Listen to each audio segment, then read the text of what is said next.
Fun fact, did you know I have Doom 2016 screenshots as my background on my desktop? Yeah, just fun fact. 3, 2, 1! Hello everybody, welcome to the stream. It is the Biendeo stream today on this fine 17th of February 2025. I hope you're having a wonderful week, and will have a wonderful week ahead of you. I have a very stressful week ahead of me. So, greetings Fetty, greetings Blub. We are back at it yet again. Here's a heads up. And I'll boot up the game while I'm at it. We're just going to dive straight into it. So obviously, we need to mention the elephant in the room, which was last week's internet problems. I went through a rabbit hole of finding things that made things better, slightly. So the first thing I did was I had the time to isolate, to try and go, okay, I'm plugging my computer directly into the router. And that was apparently not good enough. That wasn't apparently good enough. There was still stuff going on. So that isolated, network Wi-Fi that isolated everything around it. Here we go. Switch to the game. That isolated everything around I guess the idea that it's my computer, unless it's my computer doing something weird. I tested a bit more with Linux just to go, hey, was it like something on my network end, on my computer end, and still didn't seem to be quite right. What I found out was, and let's boot into Evilution. So on the last stream, for reference, the last stream we played through half of this. We're up to map 16, although we've done 2 secret levels, so technically we've done 17 maps. Here we go. Okay, we're diving into it. What I found out, oh my gosh, by the way, 125 enemies, deepest reaches. So what I found out is that I use a tool called Tailscale. Tailscale is sort of like Hamachi, if anyone's familiar with Hamachi. This is a bit dimly lit, isn't it? Also, I realize I haven't changed my refresh rate, so actually I think change refresh rate midstream. This will help because I run it with a 144 hertz monitor, and I kind of need to make sure that the refresh rate is the right thing. So there's going to be a little bit of a freeze right there, but that's all good because then the game will run at the right frame rate. Otherwise, then I'm rendering 2.4 frames for every frame on stream. Usually I don't do that mid-broadcast, so that's a curious one. But yeah, so I was running thoughts. The music might be a little loud. I'm just gonna lean a bit closer. I'm pretty sure I've turned it down a fair bit though. I've turned it down a fair bit, but I'll speak a bit closer just in case.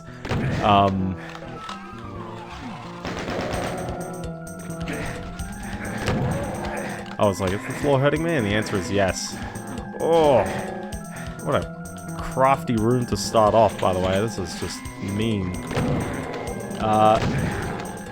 Yes, so Hamachi is basically like a networking tool in the sense of it produces a subnet that can route to all the devices on it. People use it instead of port forwarding, and the way that works is that effectively it tunnels through otherwise accessible network, and that's how it works. It basically gets around the whole, hey, your router doesn't allow certain ports to, I guess, be transmitted out. How do I put it? Yeah, this is an interestingly shaped room. So hi, that's a cool spot right there. So yeah, so your router usually like it will receive. Sorry, if you send out a request for something over TCP, what your router usually does is it actually stores a little mapping going, hey, you're trying to do stuff over this port. So I will note that you're the one who's opened that port. You actually kind of get into weird issues where if you have multiple people on your yeah, exactly. If you have multiple people on your subnet all trying to use the exact same port, it actually gets a little iffy on who outputs what. But this is only if you're instantiating a connection over that port. If you're listening on a port, what ends up happening is that your router doesn't, it's still, how is it put? It denies requests coming towards those ports unless you explicitly open the ports. When you open the ports, you can either do, well, opening them allows, people to connect to your router, you know, because that's the public gateway basically. And then you need something that actually maps to the port on the computer that you're hosting with. So that's what port forwarding is. It basically forwards a port from your computer as a port on the router. And so that's how port forwarding works, if you never knew. But Hamachi and all that stuff basically go, well, we'll do some indirect kind of mapping where we'll take a port we'll take, you know, network connections that actually are open and actively being requested for on your end, and then we listen for the traffic and map it to something else locally. So that's how it gets around the whole port forwarding thing. You don't exactly need Hamachi if you can do it through just regular old port forwarding, but also sometimes port forwarding is locked down by your router and all that stuff. So that's the reason that kind of stuff exists. Tailscale is a little bit of an abstraction on top of, not specifically Hamachi, it's actually using a tool called, oh my gosh, slightly off barren freaking pelt right there.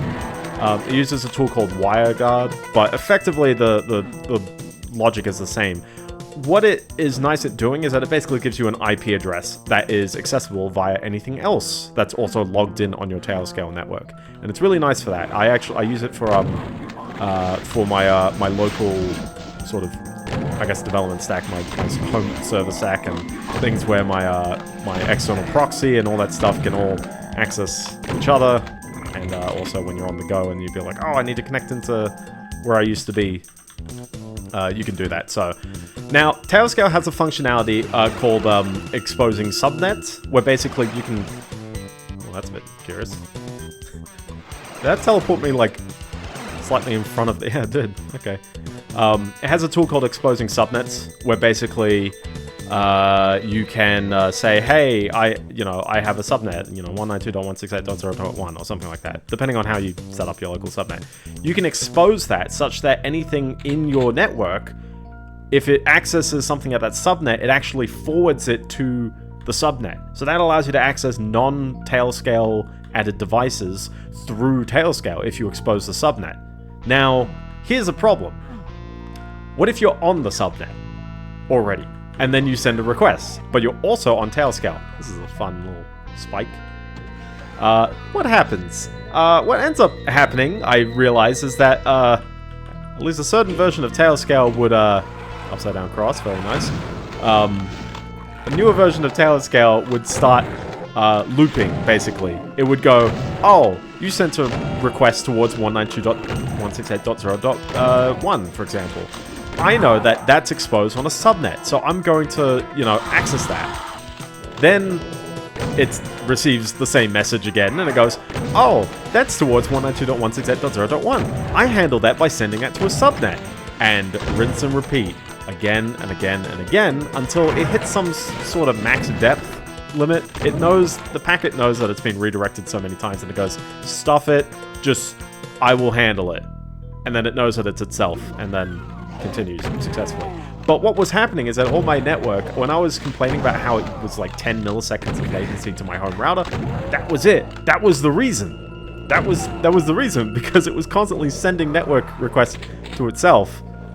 Which, this is a curious little loop here. Yeah. It's actually a bit of a funky little map, I'll tell you that. Because we've got this going on. There's no bottomless pits in Doom. You can't have that. This obviously drops down into an actual ledge. Unfortunately, this is an actual ledge that you'd probably die at. So I fixed that up. Then that didn't fix the problem. So I was like, okay, what next? What I found out was various devices, like I don't actively watch TV, but we have like a Samsung TV. Not like a new smart one, but an old smart one. And the old smart one, what I noticed is that every hour it's sending about 100 megabytes of data to a Samsung API server. And you can actually ping the Samsung TV, like as an API service. I don't know what the interface is, but it's in their docs. They have like an address that you can access. That's like, hey, yeah, this is, the... See, that's what they want you to do the job. But they actually go like, oh yeah, you can test that your device is working if you just, use this API request that's exposed on your Samsung TV. That doesn't explain the 100 megabytes. I think it's just doing something under the hood, but it's kind of odd. Fix that and also fix various things, but again, everything off the network except my computer still keeps dying, still keeps struggling. And what the dying was is that every so often, for about 8 seconds, it would just drop. Everything would drop. There is nothing going out. There's nothing. Ooh, interesting. There's nothing going out. There's nothing going to. No one can see each other, which is another big one, by the way. You know, it all sort of died out off, which was very odd, very curious. Oh, this reminds me of a place. How curious. Rising, yeah, rising back to the beginning of the level. Because I hear all these, like, pinkies. Oh, we're down on this ledge. Oh, okay. I feel like I needed to pick up a key card. Because it seems like there's probably a bit more land over there. And I definitely needed a yellow key, but... Interesting routeway. Interesting. Just for reference as well, we are going to finish this stream. What do you think's through here, by the way? Okay. So yeah, so we tried everything, and I was just like, yeah, no, this isn't working at all. Then on Thursday at 5 PM, at 4 PM, I was watching the PlayStation State of Play with a mate, and I'll briefly talk about that. I haven't got any written down notes on that, but I will talk about that in a little bit.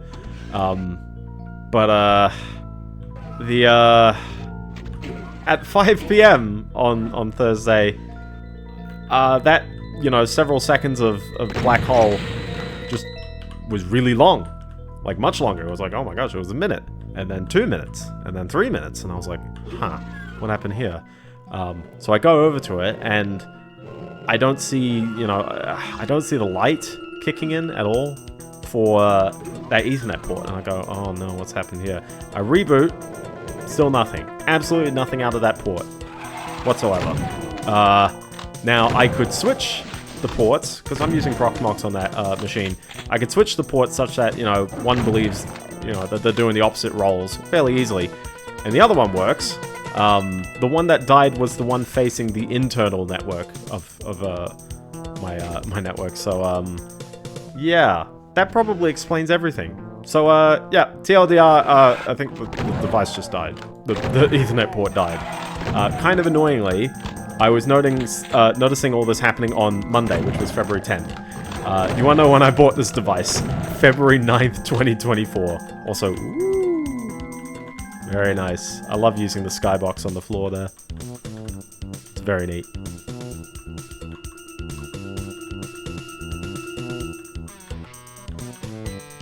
This is a very curious map, isn't it? Alright, anyways. Yeah, right at the 1 year. And yes, it is a 1 year warranty. The Trig Key Green G5 with an N100, and it came with the SSD and the RAM. I will try my best to see if I can still get it repaired, because that seems very odd to happen literally immediately on that point. I also might just try reinstalling, because I also read one thing that claimed that this could have been a like a forced low power state kicking in, and so low power that it just doesn't work. But I did see one person claim that, so I might try that out. But if it is planned obsolescence, I'm like, wow, that's just aggravating. Very nice room, by the way. But yeah, rip the Ethernet port. So what am I doing now? Well, I got this, you know, this Trig Key Green G5 to replace my old, like, Netcom router, just one that I had, you know, with my ISP plan. I switched back to it. Like, it works. It's just that I'm keeping an eye on my network. I haven't actually dropped anything because of the network, but I have had times in the past where it's like there's too much going on in the local network, and especially whenever I'm doing anything over 10 gig, where the router just does not keep up. It really doesn't. And it's not a 10 gig, like, router. It doesn't actually do 10 gig, but it's just the fact that there's so many requests that it just panics. So that's why I switched to something like that. But the joys of networking is that it will often, well, you know, when it doesn't work, it's an absolute mystery. So, well, that's a fun sound. So beware if you ever do your own networking that can happen. And still to this point, I do not know exactly why that happened. Like, I don't know why the port doesn't work. So we could figure that out, but it's an absolute mystery. Also, that's an interesting ledge, given that there's a secret right here next to the, well, not secret. That's just the. Oh.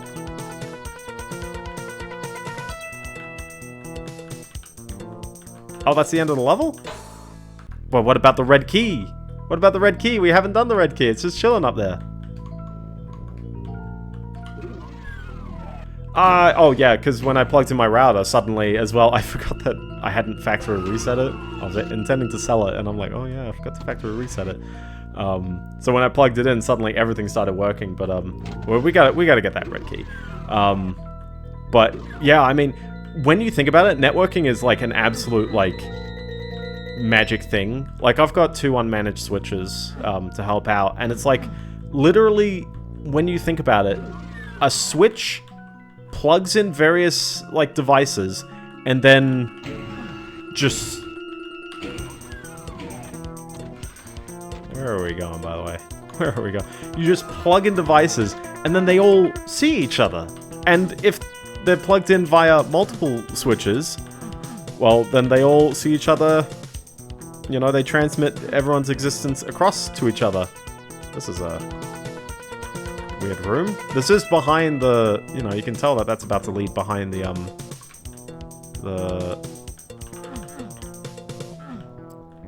red key, so that's obviously like where you need to go, but how do you think? Is that strafe run? Strafe run gets you here, but then like, what do you do for the rest of it? I can't jump, I can't get any height, and I certainly don't think there's any intention for a rocket jump or anything like that. These ledges stick out, but this one, yeah, I was like, that one is brown on the map. There we go. Oh, jeez. I jumped at a chain gunner. Now what? Oh, there we go. Oh, that's fun. That's fun.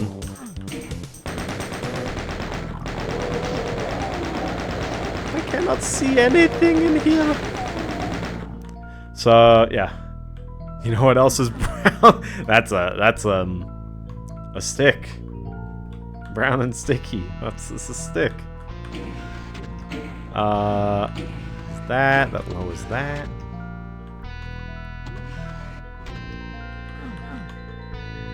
I mean, this is facing the wall I need to go to, right?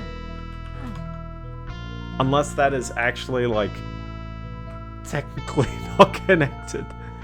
How do we get the red key then?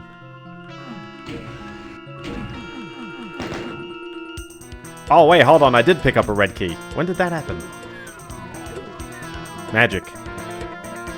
There you go. We did it. That was the whole point of picking up a red key. Just for that. It was worth it, though.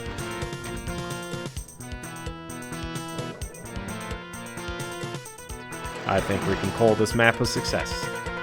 Yeah. I think maybe it just picked up in that one room. Just magic. There we go. Time to process my thoughts. 102 enemies. This seems like a few guys, isn't it? Also, I love the skybox. It's just like, whoa. And also how it stretches. Very nice. But yeah. So networking is, for the most part, resolved in the sense of I at least have something working and fairly undisruptive. But I do so many DNS requests that it's like, oh, sometimes I feel it. Sometimes I really do feel it. Never again. Well, not never again, because it's always a fun experience doing your own networking and your own home lab and all that stuff. I would highly recommend, and I always do recommend, like, set up your own DNS server and just increase the caching time. And I know that some people will say, oh, but what if the server changes its address? It rarely does happen, and just tell the DNS server to, like, flush. Just flush its details if you ever have that. It's a little annoying, but then it's like, well, most of the time your DNS requests are insanely fast because you don't have to ask, you know, Cloudflare 1.1.1.1 or Google 8.8.8 or Quad 9 or what's some other ones people use? Your ISP. If you still use your ISP's DNS, you gotta stop. Unless you're in certain countries where it's, I'm not too sure if it's actually legal to change it. For a there's an Archie somewhere. There he is. This would be kind of annoying if the Archie could revive these guys from this distance, but probably not.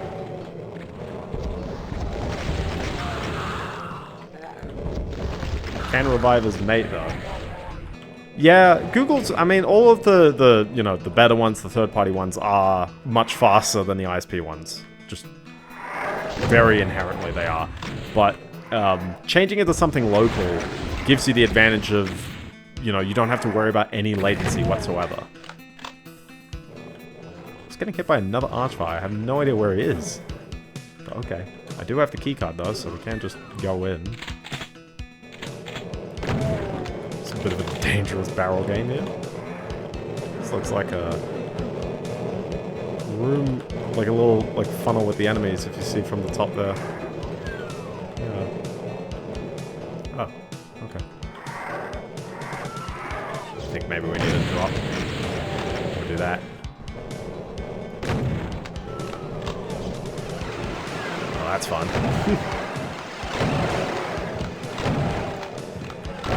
But yeah, no, I would recommend that. Everything else starts to get a bit absurd, and obviously as well, like, you know, hey, if your local DNS stops working, you know, make sure you do have your fallbacks configured.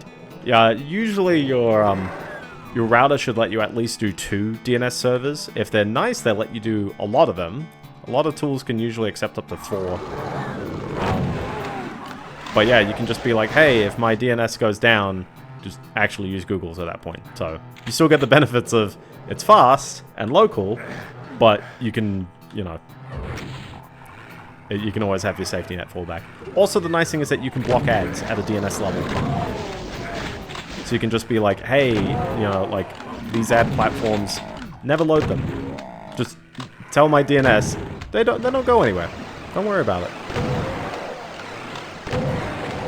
These aren't revived enemies, they're just respawning in from a... Oh, no, they could be revived.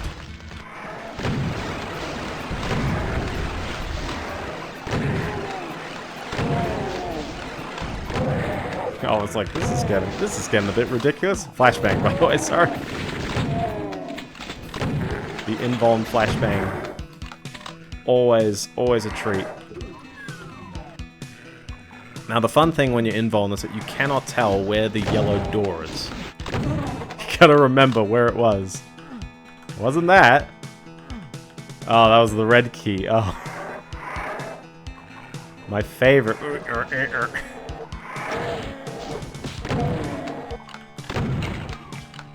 It's the best mechanic of this game, just the complete flashbang. Hold on, so I got the yellow key, then I got the blue key. These boys are chilling down here. Where did I find a blue door? Who's shooting at me? He's still under me, somewhere. But yeah, networking stuff. Oh, I think I've probably said it on a couple of occasions, but I really do need to set up. Oh, look at that! I really do need to set up some kind of logging service, and then probably like Prometheus, and then set up some Grafana dashboards. That's the peak. That's the big like step when I basically go, hey, I have like live alerts and real-time monitoring and all that stuff of like the services from a meta level. That's a bit of a weird way. I apologize for not having a quick save before the flashbang, but hold on, is that it? That seemed a little short, didn't it? That was like 4 minutes. Did I kill that guy? Oh yeah, I did kill that guy. Oh yeah. But like I haven't been out here on the grounds. And I haven't got that blue armor. How do we get there? Let's see. I see doors. I see that. I see this. Your guess is as good as mine how I open this up. I think they're triggering each other right now. So we'll let them just have at him. Have at him! Usually the Baron wins. With Hell Knight in this case. Oh, that's a fun spot. The tree blocks my physique, but not my my bullets. I assume that opens something on the other side.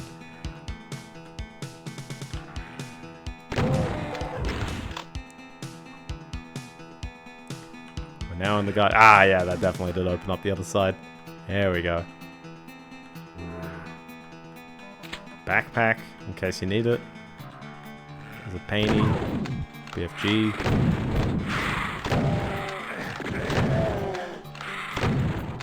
Yeah. But yeah, so let's talk about that state of play. Big disclaimer. I'm apparently a very cynical individual at this rate. Because I look at a lot of these games and I went, oh, like, I feel, not that it was necessarily good or bad, but that it did have a lot of games where I went, I think you kind of have to be a fan of the franchise, or a fan of games very similar to it, in order to really appreciate what's being shown off. And that felt a little jarring to me, because I haven't particularly played, I have played Bayonetta 1, I have played Dark Souls 1, I didn't especially, like, love Bayonetta 1 or Dark Souls 1, but I thought, you know, I get them. There's a million of them. We got lava. This is a very ominously large room, isn't it? And we've got a fun little kind of gap here. It was very okay. Yeah, I think that's the opinion. There were definitely some games where they looked quite interesting. The Last Midnight was probably the most exciting one. And that one's already been kind of announced, but Stellar Blade PC, yeah, Stellar Blade PC has a date. Wasn't there something else that also has a date, or is it... I'm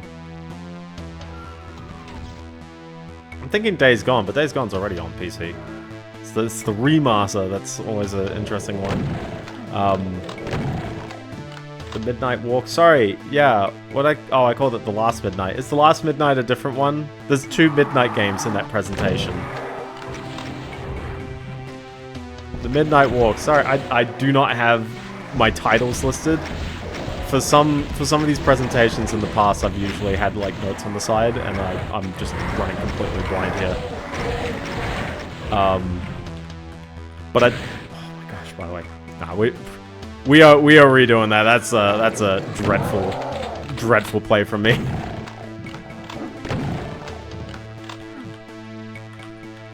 This is a very deathmatch core level. Maybe. But yeah, I think that the big thing was if there's a genre or a franchise that you haven't played, I found it was very hard to really latch onto.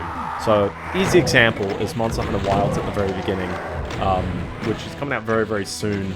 But Monster Hunter Wilds, to me, like, not that... I've played the first Monster Hunter. I haven't beaten the first Monster Hunter. I also played a decent bit of 3 and... There goes all my health again. I played a decent bit of 3 and a decent bit of 4 Ultimate. Those are the only ones I've played. I haven't played World, which is sort of when people say is like a bit of a renaissance kind of moment for Monster Hunter. Unless you're one of my South Australian mates on my Twitter timeline who very much doesn't like it, and that's a completely fine opinion if it's not your cup of tea. Yeah, I do appreciate it for what it is. It's just that, like, man, it doesn't quite click with me in the way that, like, I really feel like it could. I don't know. I can't say that much constructive about it. Just it's not quite for me. Yeah, they're usually good. They're usually good. But for me, it's like, this is a presentation where I'm trying to get hyped, and I guess there's two things. One is, this looks like a lot more Monster Hunter with some, you know, maybe some different monsters and some different moves. I don't know my Monster Hunter monsters. I know of, like, the... Oh, hi there. That's just a mean placement right there. Let's body block him in. No, no, no, no. That was, like, the one thing. One thing. 4 seems... Yeah, 4 seems peak. 4 seems very, very, like, solid. I did enjoy 4's, kind of introduction mechanics as well, which was quite nice. Some of the other ones sort of throw you in. I did find the first game actually remarkably did an alright job. Oh my gosh, wow. There we go. There we go. That's a mean spot. That's a real mean spot. All to get that keycard. And then I need a blue keycard to... Oh, hi there. There we go. So yeah, I don't want to rip on Monster Hunter Wilds though and say... Where? Where? Where'd this chain gonna come from? Oh, I'm just gonna leave, man. Seriously, I'm losing all this stuff. I have like 8 real-life friends who play... yeah, yes. If you've got the multiplayer experience, I feel like that also really helps that game. Whereas, like, I'm a guy with no friends, or all my friends play very different games at the very least, so I'm always like, hey, you know, I'll play my own stuff. That always seems to happen with me. I don't know. Rip on Wilds for using fake frame. Yeah, they... True. The fake frames, yeah, Monster Hunter Wilds, at least from people I have seen playing the demo, and also, actually, including the trailer, there are so many times in this presentation, and not just for that game, but quite a bunch, where you can pause the game at various points and just see all the temporal effects. Oh, sorry, I've like the reflux. All the temporal effects, basically, like, crying. Things that are like, wow, remove the space? I can't remove the space. I can't remove the space. He cannot scam me. To reach the 60 FPS benchmark. Oh yeah, the specs are quite ridiculous. And honestly, I don't think... Like, I've got a mate with a 3090 who played it, and he's just like, he is struggling. He is struggling real hard. Granted, he's at 4K. Not granted, he's at low. Yeah, I'm always shocked when there's big increases, because I'm like, what on earth were you doing? Like... Maybe you can do you know, a big optimization at the last moment, but it's like, ooh, I always feel a little iffy when that's the case.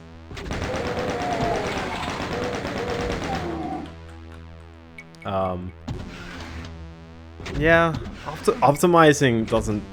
it feels odd for optimizing to be that quick, but it depends. But yeah, the trailer has so many visual artifacts and so many like temporal dithering, so many I guess kind of the stochastic form of it all. It's like, why is it... Ooh, I love this carpet. I can't do anything about that. The very blue corridors.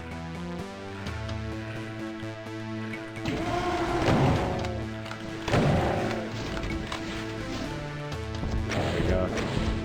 Oh, yeah. Yeah, true. If you bought a PS... Well, I mean, here's the thing. Is that trailer not on the PS5 Pro? Why would Sony not show any of their games on a PS5 Pro? There are some of them which I'd imagine just run very fine. Like, they showed off Shinobi, a 2D platformer Shinobi. And I was like, that's fine. It doesn't need to... I think that one's also coming to the PS4 as well. That's how, like, not intense at all it is. But, like, that's fine. Games don't need to be... you know, amazing graphical powerhouses. You know, it just needs to, like, be a fun game. And I feel like any game that's, like, doing this fancy stuff with the ray tracing, or not even just ray tracing, but just... It just runs like butter. It's like, hey, you could tone that down. Monster Hunter is still Monster Hunter, even if the graphics aren't, like, you know, the crazy thing.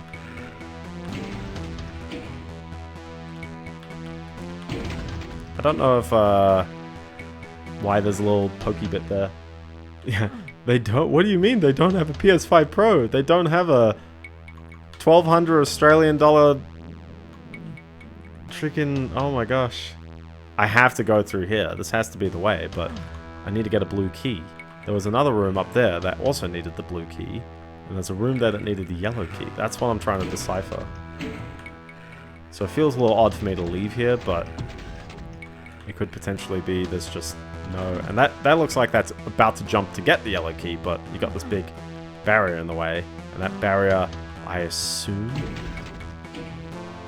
it doesn't go down via either of these switches.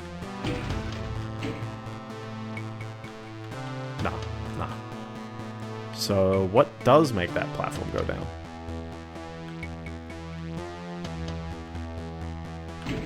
Bit of a puzzle, bit of a cheeky puzzle.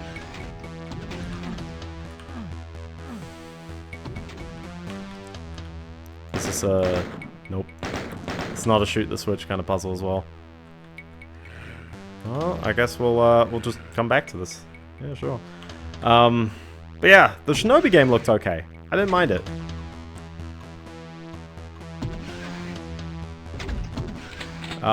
What else was there?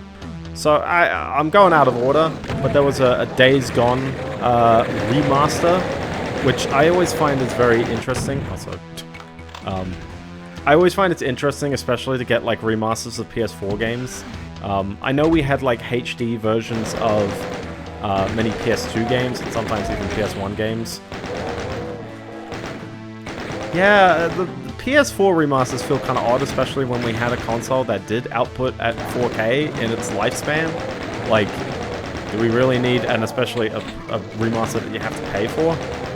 It's not just like, oh, you get an enhanced version. It's like, no, like, why are we putting in so much effort to remaster a game that maybe people don't actually have issues with? This map is called Mill. Mill, yeah. Yeah, Fetty, you got it. You got it. Map 18 Mill. Yeah, I'm a little lost on this one. Just a little. We still got rooms we could check out, but I picked up this red key card. We've got this area down here, which requires the blue... Where? Oh, snap, he was there the whole time. Yeah. I don't mind it, but it's very... This one's quite open. And so it's like, oh, I could have gone in any direction.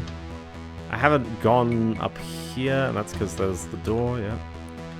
And I haven't gone in that direction because we need to go around here, and then this has that ledge up here, but that ledge only gets you so far. Which gets you up here, but then again, yeah, yellow key. So we need that yellow key. I can get this map, which probably helps, and I probably had that map briefly before. This area looks new though. Alright, where's the oh, the floor doesn't hurt. Look, Ma. No hurt. There we go. Get him out of it. Well, yeah, especially for PC users, it just feels a bit odd. But they did this... Oh, I've glitched him. I glitched him again. Yeah, I've glitched the paint elementals. Remember they did this in the first, in like Stream 3? It's happened twice in this remaster. Kind of interesting.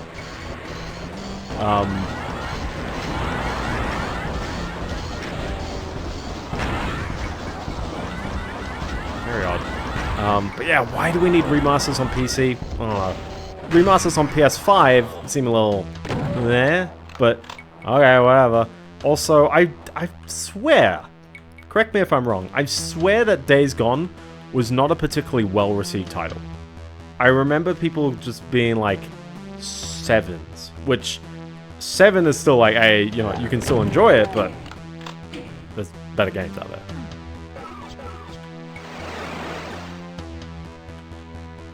Should I be concerned?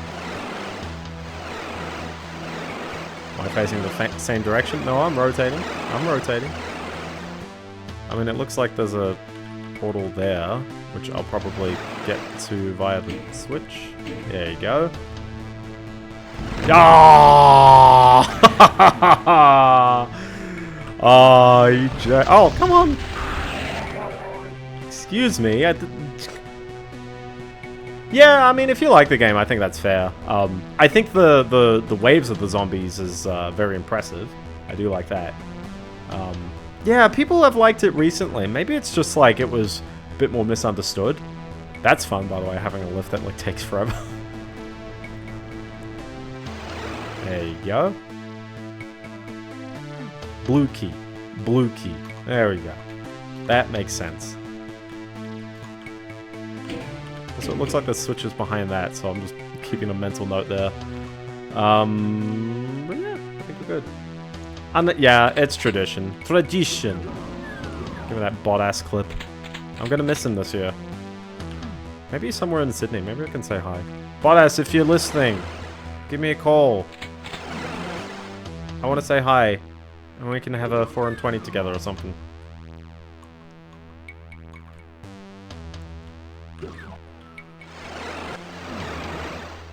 Some interesting teleports, to tell you that.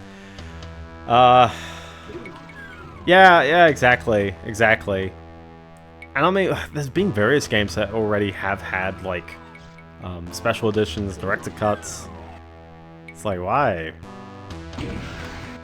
Deus Ex Human Revolution Director's Cut is always my favorite for, like, the most unnecessary one. Because it's like, I think the game was fine. Alright, so with that open, we should be able to hit a switch. Ah, okay. I don't think I get it, but, no, I don't get it. Hold on. In this way, this is... Oh, 2 PS5 exclusives. So, I guess... Hold on. So, what are the PS5 exclusives? Were they both VR games? Okay, well, I can only hit one of these buttons.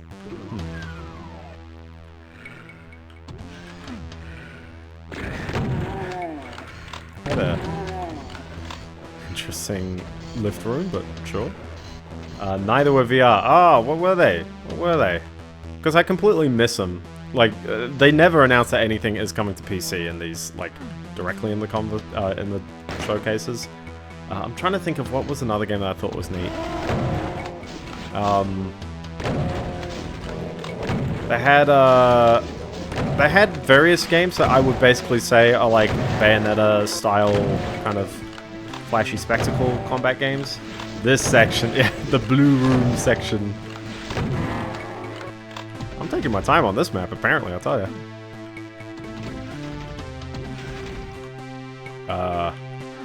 There's nothing going on up here as well, which is kind of interesting. Okay.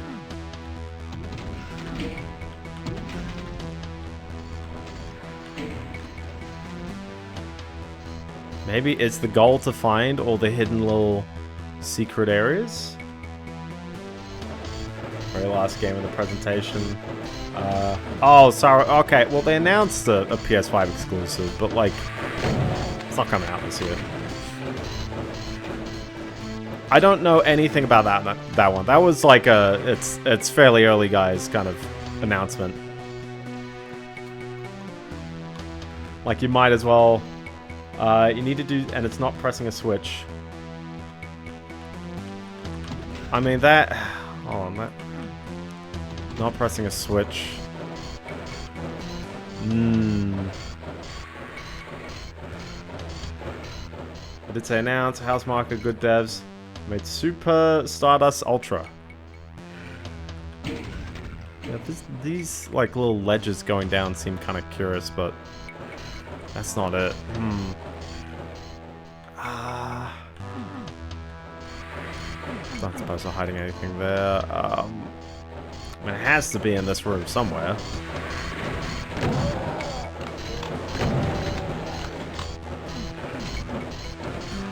It feels odd to like look down there and it's not open.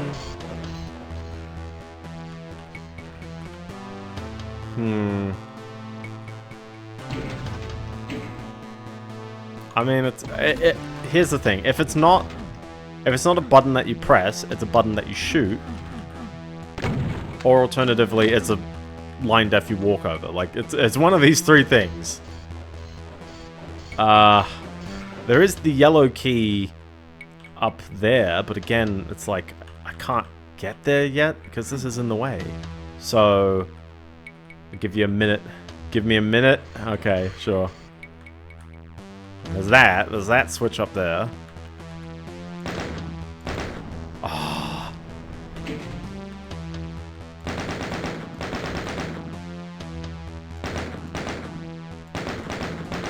I thought one of those activated something a bit weird. I was like, hold on, we got the... Hi. Wow.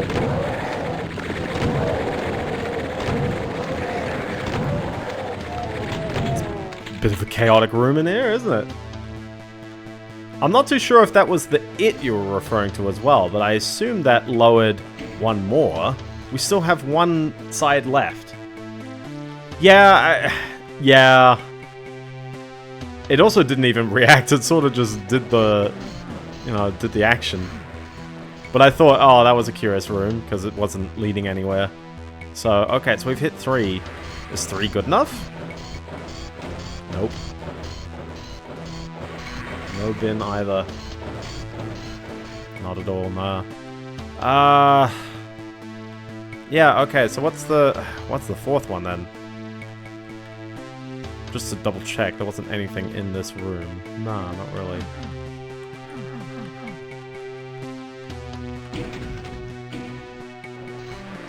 These two, despite having like little things there, doesn't seem to line up or do anything.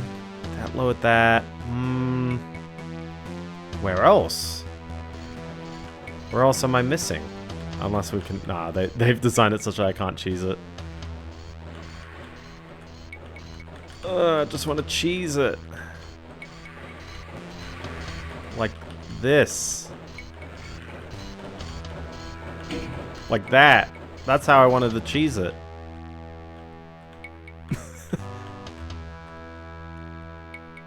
In before that's the intended way. They're just like, oh yeah.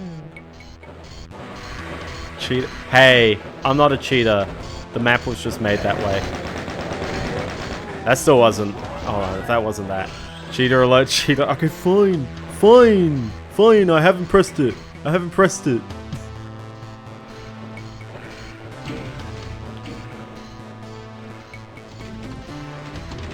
Listen, I used no clip for a hot second last stream, okay? No one noticed. You do you, lol. It is kind of curious that you can indeed hit that, like, just at the right angle, though. But... like, where's the last thing? I don't see any particular rooms or walls or whatever that I haven't tapped on. This is just a decal. This is just... Sorry, not a decal. This is just the thing here. Like, I'm really not sure what exactly is, like, the one lingering room here. Honey, where's my super switch? I'm holding the super shotty, though, so I got that. It's not like it's a jump here. It's the game engine's fault. I mean, it's the level designer's fault for not making the wall even more obnoxiously large. Like, we're not hiding anything up here. I mean, he's... Yeah, nah. So what is it? What are we doing up here? Do we just tab out? I'm tabbing out, bro. How do we do this?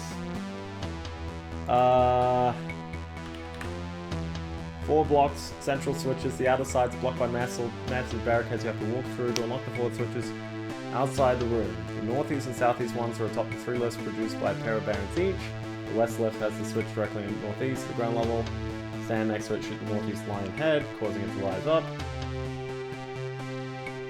Hold on, I have misread this.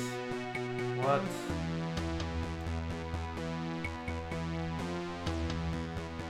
The top 3 lifts. Is it just one of the lifts? I just did not hit a button? I swear I've hit a button in all 3 of them, but...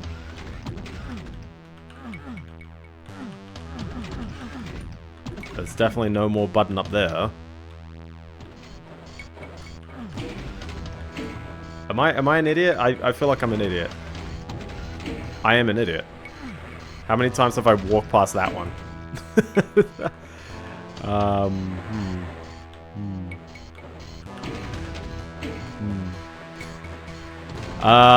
So Sony, yeah, Sony. Oh, snap.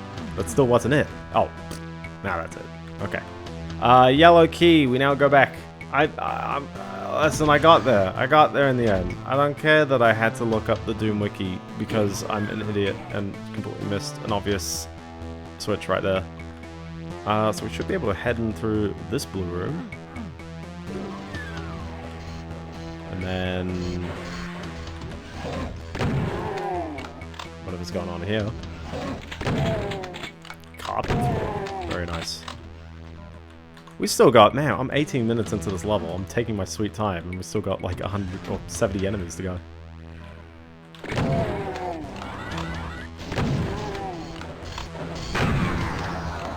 Yeah. My brain just went, oh, I'm gonna actively walk past that switch every single time, and it just never clicked to me to just like, just go for it. Just click it. Just tap the switch again. Hi. I assume this is like one of those like fake pit kind of enemy spawns. They've done this in one of the other levels. Actually, they did it in one of the master levels. Ooh.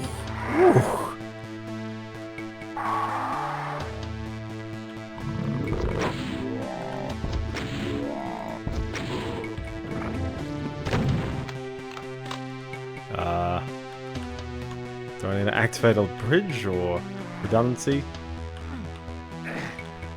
Yeah, okay, cool. That is just a death pit. Okay. Did we see a yellow door? We did. So maybe let's check the yellow door. Alright, state of play. What else was in state of play? Yeah, what was the British one? There was one where I was like, the unescapable pits are the bane of my existence. What was the one that was Britain? Because I'm seeing that one on my timeline a bit, but I look at that and I go, again, it's another spectacle action game. This room is quite big. I'm worried. I get a very Star Wars Dark Forces vibe with the scale. You know what I mean? I really want you to wander around here as well.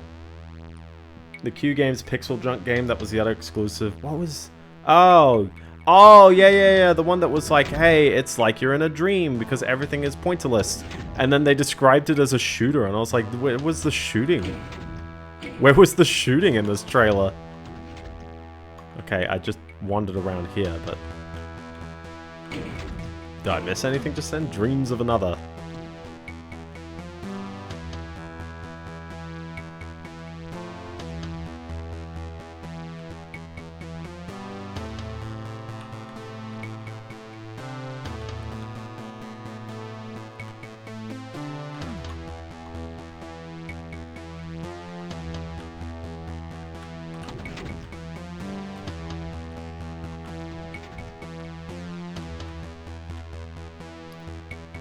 Oh, like he shoots with a rifle, but like as in like he's not shooting at enemies. It's very kind of abstract walking around in most of the trailer.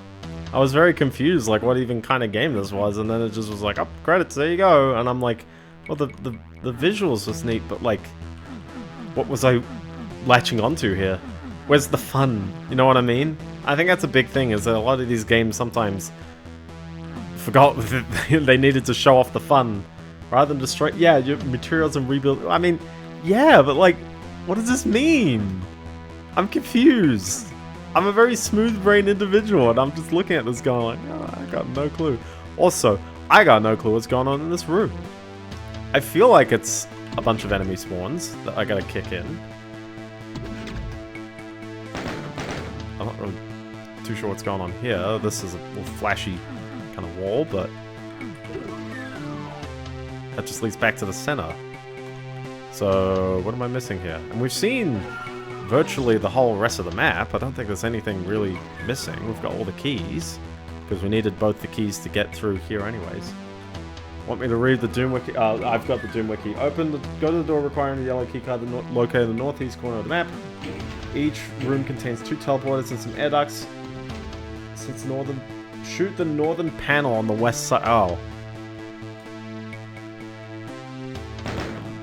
Oh, okay, that one. It's to shoot the wall. Trustworthy, sure, but I'm just like, again, it doesn't scream out to me because I'm like, I don't know what I'm in for. I don't know what I'm playing.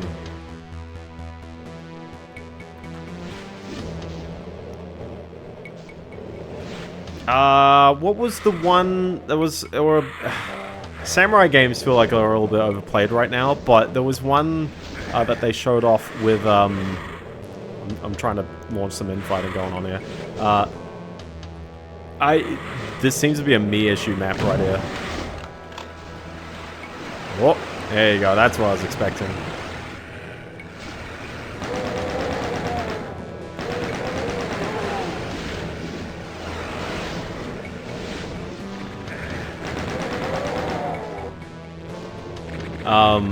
But yeah, what was the samurai game where like he's fighting demons in it, but that was the one where he like did the funny facial expressions. Okay, it turns out you can't be a coward. Oh, there was the Digimon game as well. I mean, not Onimusha, because they showed just a literal PS2 game, and I'm like, yep, I do yearn for the PS2 days.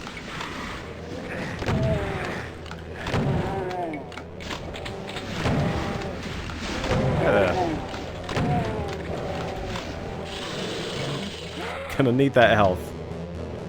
Yeah, we'll just let him do whatever. Not Ghost of Tsushima. There was another one in there.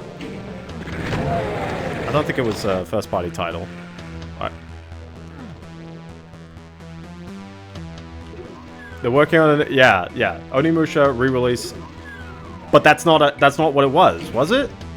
Was that Onimusha the fancy trailer with the really good like facial animations? That wasn't Onimusha, was it? That was something else. I'm gonna go nuts if if everyone's just saying Onimusha. I'm like, I'm very so. Was it really Onimusha? Was that really it? Ah. No. It wasn't Neo. It wasn't Neo.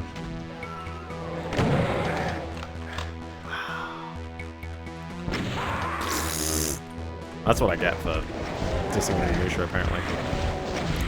Disclaimer, I haven't played Onimusha. To be fair as well, it's like there's many of those games that they showed off where it's like, if they're sequels or reboots or re-releases, it's like, yeah, I don't have much experience with them, so... I didn't realize that was Onimusha. Again, I don't have notes. If I had my notes, I'm like, oh, I probably would have remembered that was the case, but no, that's on me. That's on me.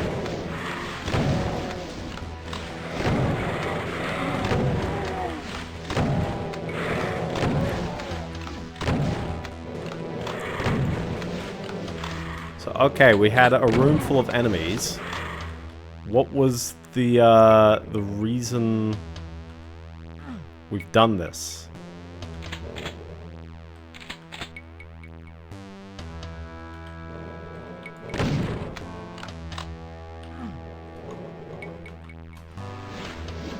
Seems like more dudes should be spawning at me or something.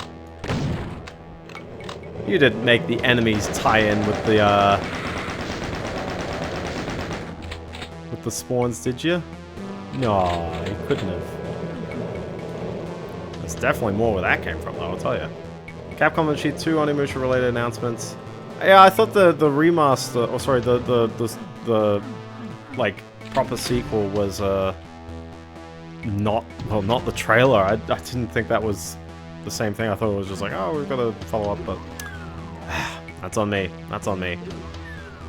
Did I mention that I thought I was like, oh, it's a bit, Sony, you're trying to appeal to me, by the way. Not to people who actually have a PlayStation. You're trying to appeal to me. I don't know. Oh, look at that. Oh, that's fun. Oh, that's fun. Well, at least there's a megasphere. They're not. Oh, yeah, they are. Hi there, Cybero Demino. Get him, monster infighting. Get him! I liked it. I did like the personality in the trailer. It felt fun. Hold on, can we do... Oh. Can we run past these Hell Knights? And the... and the Cyber Demon. Okay, so they can't leave. Can the Cyber Demon leave?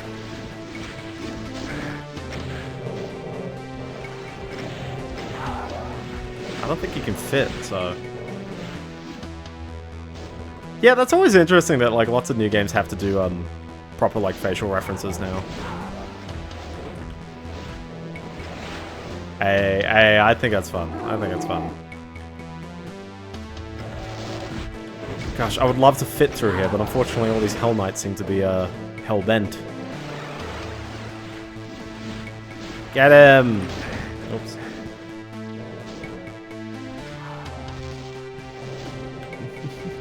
Hi, I would like to fit through here. Whoops. I lost all my health. I lost my health, I lost my health, I lost all my health, I lost all my health. I lost my health. That's not the lyrics at all.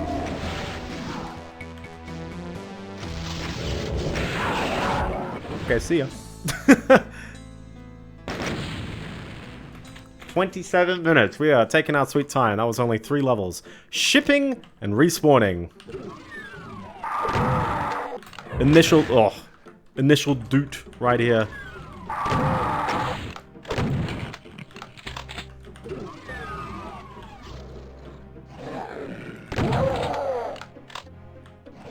It's kind of crazy map though. Had a lot of stuff going on there.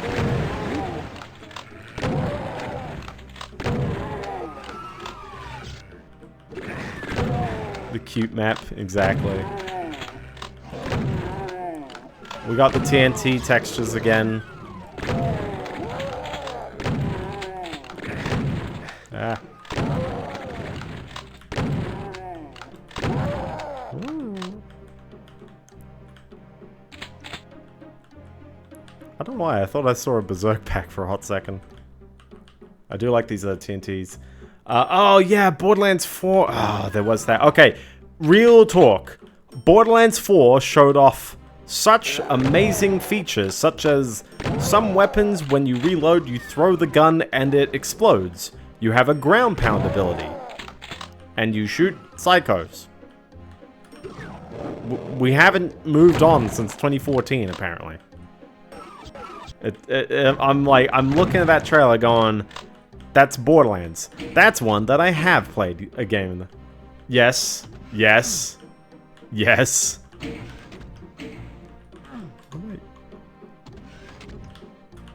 How am I moving here?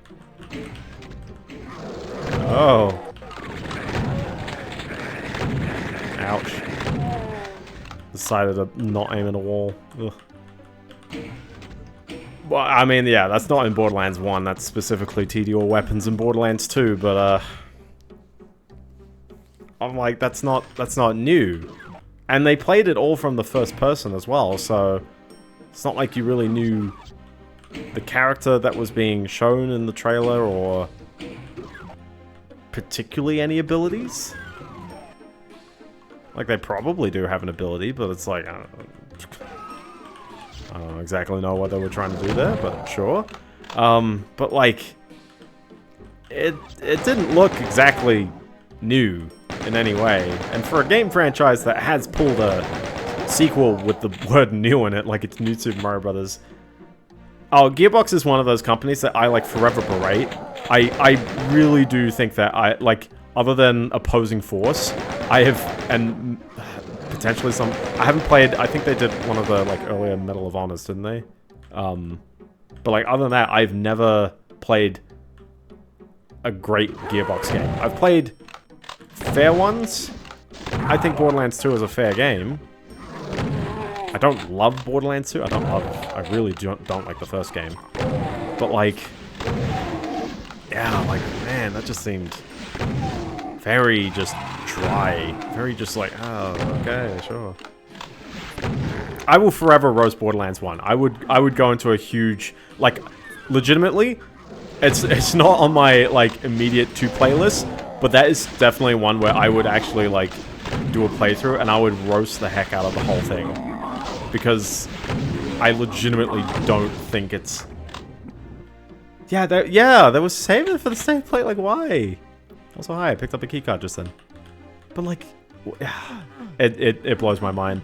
I'm gonna look up a list of other things in Sony State of Play 2025. It's age restricted, so I can't scrub through the video while I'm at it. PressStart.com. Nope. Everything announced. Here we go. Is this in order? There we go. I've got a list. Okay. Other games that showed up in potentially showing up order. Sonic Racing Crossworlds. Whereas it's not actually called Sonic Racing Crosswords. Oh, I've played Duke Nukem Forever. I think Duke Nukem Forever isn't a particularly great game. I also don't think it's exactly Gearbox's fault on that one at all, but... what's another Gearbox game? I haven't played Aliens Colonial Marines. I don't particularly like Half-Life Blue Shift. I know they're responsible for that. Sup, Levi? How's it going? The Chevy to the levee. Oh. Oh. Well, that's fun. I do like Duke Nukem 3D. I'm not going to credit them for Duke Nukem 3D Megaton Edition. Oh, sorry, not Megaton Edition. They didn't make that one. But also, I'm not going to credit them for the 20th anniversary. Well, I mean, sort of, but... I'm pretty alright. Brother in Arms. Yeah, that was the one I heard. I was thinking... Oh, hi there. I was thinking of Medal of Honor, but, yeah, no, I knew they made, like, a military shooter in the earlier 2000s. Well, that gave me a blue key card, so okay, that simplifies that. But yeah, no, we're talking about the state of play. We have much better internet than last week. I haven't dropped a single packet due to network. Also, I love these shallow stairs. We'll see maybe some of them in other levels, but it's like technically that stairs can be as narrow as you want. Also, I love the TNT walls. So good. Oh yeah, it's so goofy. So other games announced at or shown off at the State of Play. So Sonic Racing Cross Worlds. Doom's still good fun. It's a game that you can continually still have great enjoyment with, and you know we're in this like interesting. I guess the final Doom release is a very curious one because it's clearly showing off potentially some of Doom's better map design by, you know, custom creators, but it's also some of the more, like, trolly, I guess? And that's sort of where some of the joy of Doom's level design is. The only thing I can think of Gearbox is oh, yeah. Randy, what's on your flash drive? Although that was proven false, so I don't want to perpetuate that. Or at least, the lore dropped it. So allegedly... is as far as it's ever gonna get. I do rip on Randy for making fun of the Gamergators at the time. There was like one time he like went on a stage, some like game developer conference or something, and he played on a guitar and basically like made fun of like I guess trolls on the internet and lumped in anti-Gamergators. Or sorry, pro Gamergators into the mix, and I was like, why? With a guitar, like why? Randy Mart. There are two Randys. There were two Randys as well, so yeah, definitely like his character is a bit curious, but I definitely say, hey, for products that they've released, I think that's a separate matter. There are a lot of dudes in this warehouse room. They're still coming. They're still in places. Oh my gosh, hi.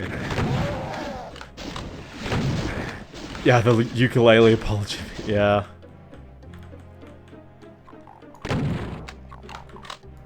Yeah, no, I don't particularly mind Randy in terms of like the stuff he does. I mean, I guess he's CEO of a company that makes games that I don't enjoy, but that's the extent of that. I saw him. Or did I? Oh, because he keeps teleporting. Ah. That's why this area is painful. They just keep appearing and not appearing. Okay, I bet you. Hi there. Oh, is this like a little shipping truck? Yeah! We put in wheel textures. Thoughts on Darwin's Paradox. Which ones? Oh, that was a game. Okay, literally, this thing has the name. I've completely forgotten what Darwin's Paradox was. Was that the... that wasn't the next Dark Pictures game, was it? The Lady Truck. The Octopus... I do remember the Octopus game. Oh, was that the Octopus game? I don't know why I'm just, like, trying to relate it to, like, Octodad or something like that. Like a name that strictly has octopus in the name. The Lady Truck as well. Hold on. Trucks are... This is not no Lady Truck. There is no hole.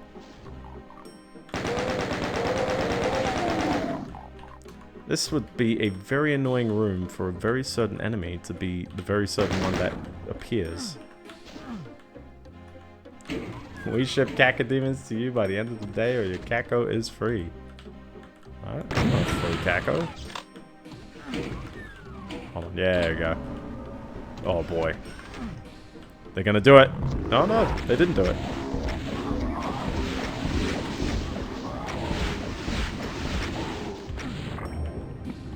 They were just normal there. Interesting. Okay.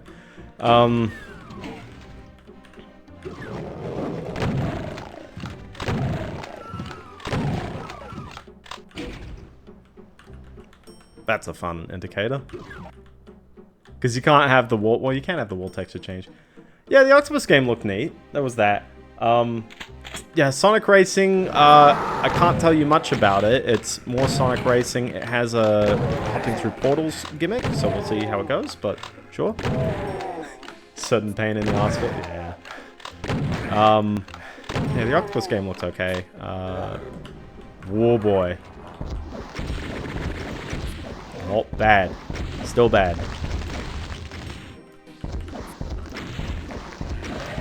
There you go. Dave the... Oh, yeah, the Dave the Diver Yakuza crossover. And also just a very brief gameplay tease of the Yakuza pirate game. Although, I think they've shown off lots of extended ones. Yeah. Lots of hit scanners. Lots of hit scanners. Hold on. So, why was I in here? Because there's another red door. That's the end of the level. Oh my gosh, we did it! We got 100% kills. We did it! Yakuza Hawaii Edition. Are you a lost soul or an asshole? Central processing. The processing continues. 258 enemies. Jeez. We put the Lucian and the Evilution right here. Jeez. But yeah, that's a lot of enemies. There was a game called Lost Soul Aside. What was that one? That was a anime one, wasn't it? Was that one of the spectacle kind of combat games? I think it was. The title feels like a little bit of a mouthful, but most of them, yeah. I'd say it's like fair, and to be fair as well, when I rip on these and I say like, oh, okay, that doesn't mean that it's like a no. There were a couple of games that were like a yeah nah, but for the most part, a lot of them are just like maybe a slightly lackluster trailer. I do like how these maps are trying to be a bit more, I guess, concrete in what they are, even if you can only do so much with a... you know, with the level design. No, which one? There was one, or there were a couple. Actually, no, it was really only one.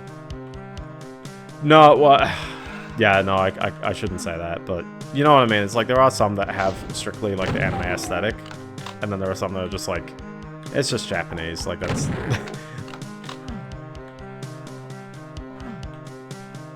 Unfortunately, this page really doesn't say much. It just says gameplay trailer with release date, and then they didn't even say the release date in this page. So,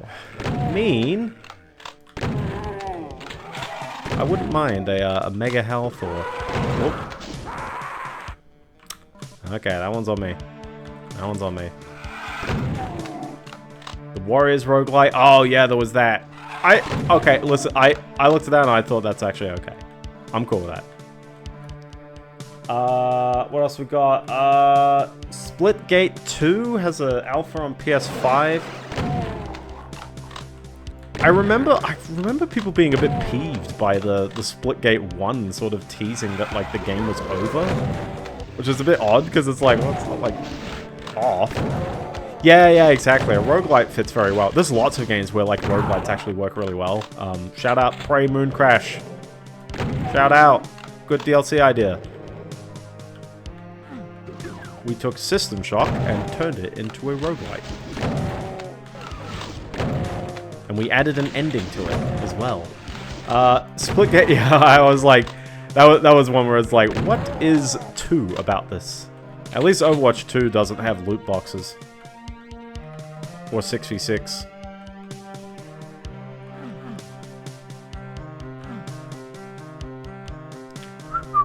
Anyways, what else is in here? WWE, they showed off that it's got like a town mode, and I remember NBA having a town mode like 10 years ago, and no one used it.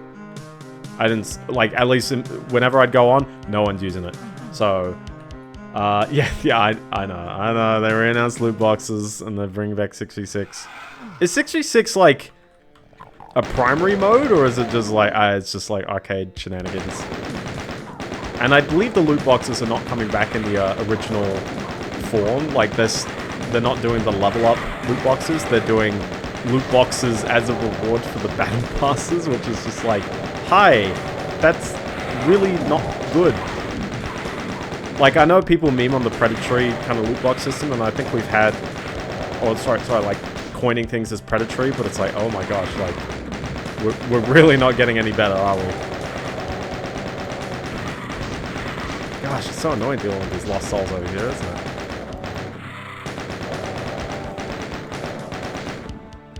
But yeah, good old Overwatch 2. I'll keep memeing on that. Ooh, very nice. Nice switch. I'm worried.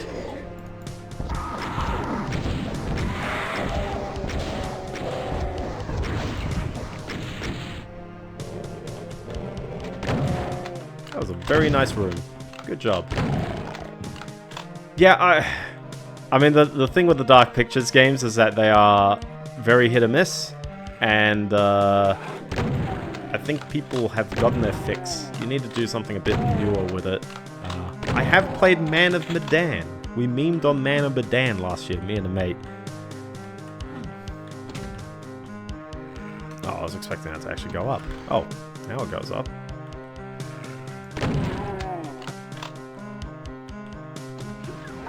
There it is.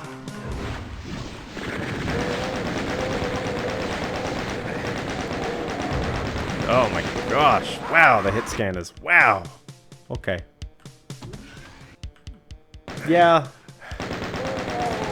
Yeah, exactly. They're keeping the health quite lean on this one, aren't they?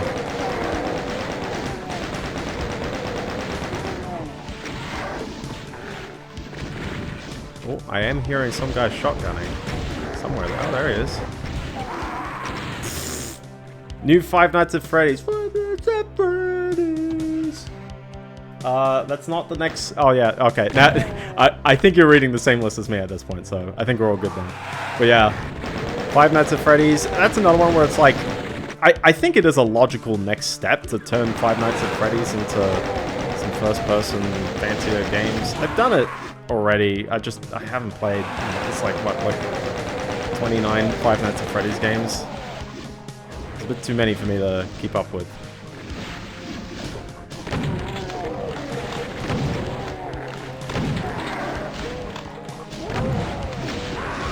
This feels like I should be like pistol sighting how little health I'm sort of starting with. Oh, and they're over there as well. Oh, oh. I'm not doing my best here.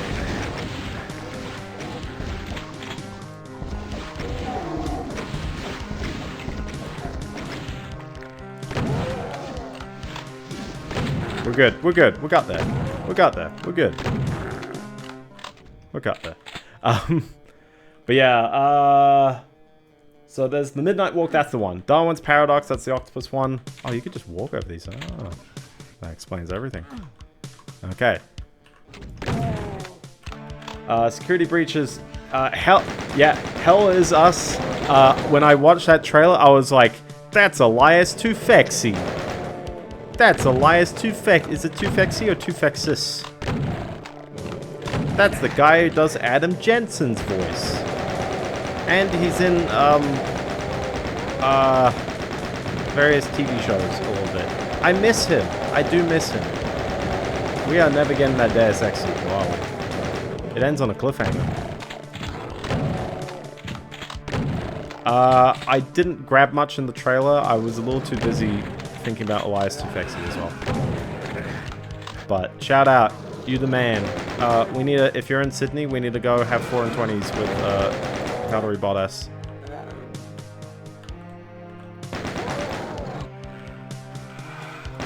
Also, hi, Berserk. Exactly when I needed it. Lies of P expansion. Yeah, I have a mate who's like sort of enjoyed the game. So I think if you enjoyed it, then cool. Oh. Let's do it. Whoop. What's the point in the Berserk if you're just gonna lose all your health because you're standing next to this chump?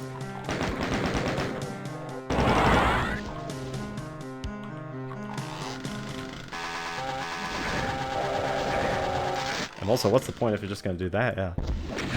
Has personality. That's a nice thing for games to have. Yeah, I think that's neat. I honestly though, it's just like I don't latch on to much in the trailer though. But again, that's one because I haven't played the actual game, and two, because I don't exactly know what I'm looking for to really say like, hey, this is like the brand new next experience kind of thing. That's just a me problem though. There's the Roguelike Warriors, Onimusha 2, Onimusha, Metal Gear Solid Delta, which looks fine. I haven't played Metal Gear 3. I have a shirt of Metal Gear 3, but I haven't played Metal Gear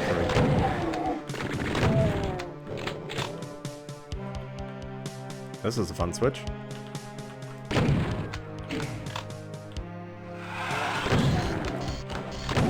There's a chain gunners. Ooh. It looks alright, yeah. I would probably, like, play the original, but at least that's one where it's like we're talking about a remaster or a kind of creation of a PS2 game, as opposed to a PS5 game. Or a PS4 game. There is, oh. Yeah, they need to, I'm shocked that they threw out so much stuff for Pachinko. In the same way that there's a lot of developers that threw out stuff for, mobile. And now it's like the mobile cash cow sometimes is a bit short-lived. Good thing they're not getting into crypto. Or blockchain.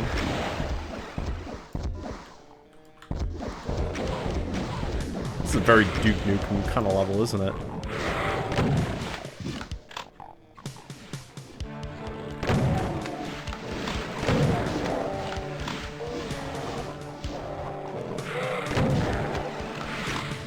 Maybe we just leave him and come back. I love Ape Escape. It does have the Ape Escape mode. Yes. I cannot see anything in this hallway, I tell ya.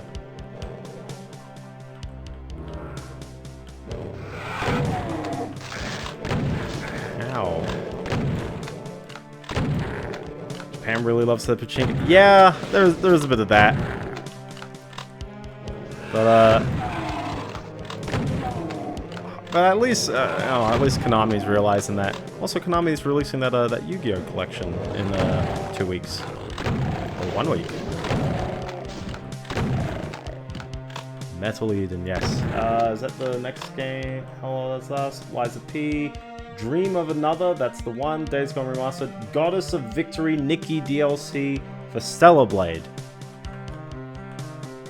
I don't know. I don't know much about Stellar Blade, so I can't tell you. But I was like, oh yeah, it's Stellar Blade. It had butt in the trailer.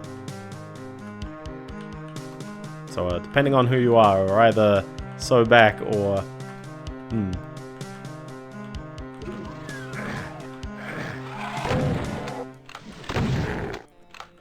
And it's also coming to Steam. Is that DLC coming to Steam, or are we going to perpetually be in the delayed DLC kind of cycle? Maybe. This floor is going to hurt me. No, it's not. Oh, look, an invuln. That can only mean one thing. Oh, this was a secret the whole time. And that was a secret.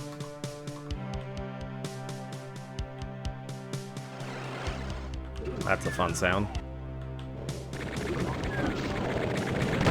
Get out of here, chain gunner. Oh, that's nice that the DLC's coming. Okay, cool.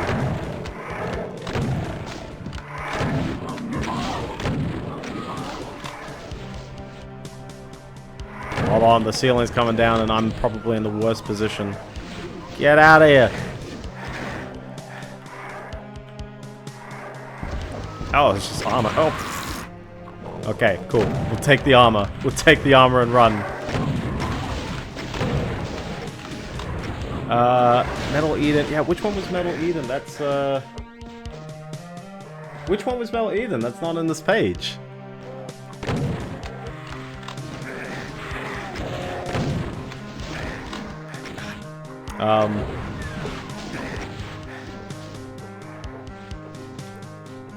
Nothing beats the classics, but... Oh, yeah. Sorry, I remember Metal Eden. I was commenting with my mate. I was like, there's no first-person shooters. And then there was that. That was the only one. Okay, so we got... Hold on, we got a blue key. And I went in there. We didn't pick up a yellow key or anything. I haven't played Wolfenstein 2, and I didn't play Wolfenstein Youngblood. But I do really like The New Order, and I do really like Return to Castle Wolfenstein. I haven't played 2009, and I have played Enemy Territory at work. freaking, we played it once as like when I was leaving my work, and it was hilarious because two of us knew how to master the grenades. I've played 3D, I haven't beaten 3D, it's sort of, you know, mazes. I think I've played the 2 episodes, which is sort of either 2/3 of the game or 1/3 of the game, depending on where you draw it. Okay, so why... This is a interesting kind of backroomy kind of map. And I haven't played Spirit of Destiny, which is its own thing as well. I know that's its own thing, but why am I here? Oh, because that's where the door is. And no, I have... Sorry, unless you mean the first 2 as in Wolfenstein from 1980. Which, no. Oh, yeah, I think Wolfenstein 3D... Like, Doom is a very different beast to Wolfenstein 3D. Oh, that's 100% a boss enemy. That's why I'm taking tons of hits, because it's a freaking... Oh. Okay. Oh, what? Oh. And there's an Archie over there. Oh, let's get rid of the hit scanner first. We'll hide him. Oh, snap. He's chilling over there.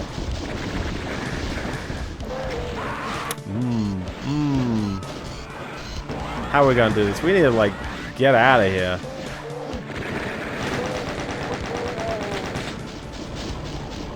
you need to like teleport up on this ledge and then like kind of run down over, or just telefrag.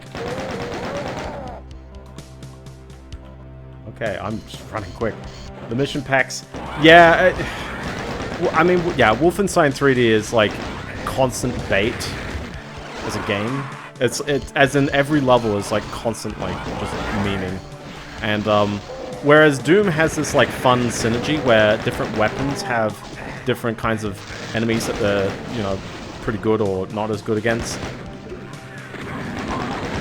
That's what I get for run. Okay, we're just taking them out. We're just taking them out. Oh, it's so painful with these chain gunners up here, because it's like you can't really hit them, and then they're just slamming you right here. And that was just the 3 of them doing all that damage just then. It's very annoying. I did see the link. I can't click it, but you can tell me about it. I do like, yeah, I like the river. The archvile over there is gonna just dunk on me in a bit, but I could do with fewer hit scanners at like really far angles of the map. I'd prefer to just have like Mankey Bai up there.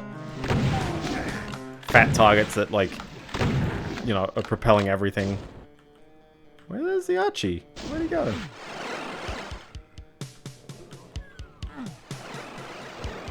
Had he not teleported in?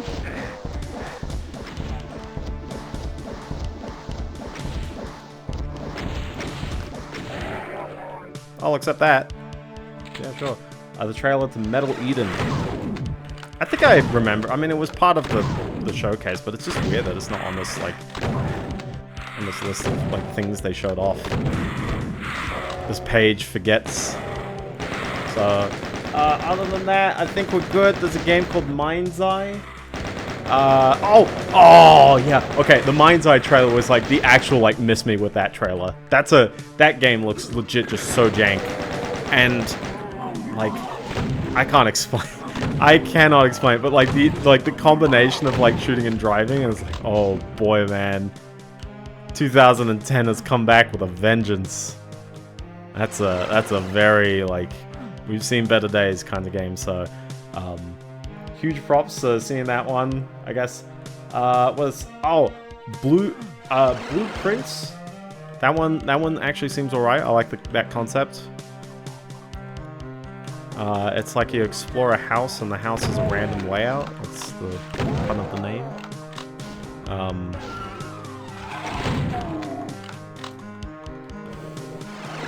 Oh, that's a great fun spot to teleport to. Oh boy. They're always facing the wrong way as well. It's kind of annoying when that happens. I like this this fence.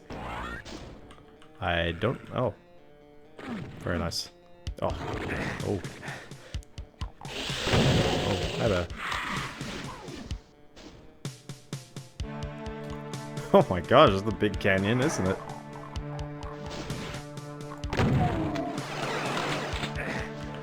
Again. The one-hit scanner is just like choking in the batch of everyone else. Ugh.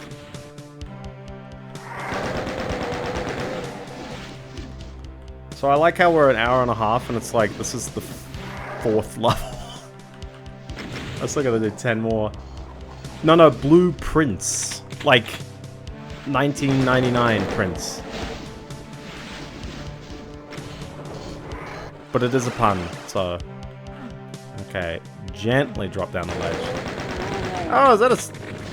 There he is. I was like, hold on, I swear I heard a spider mastermind before. And, yeah, there he is. Woo! Hold on, there's a... warp? No, that warp isn't putting me anywhere useful. Where do I need to be? Yeah, blueprints. That's the one. That's the one. And there was also a game called... Abiotic Factor. I cannot remember the name to the game.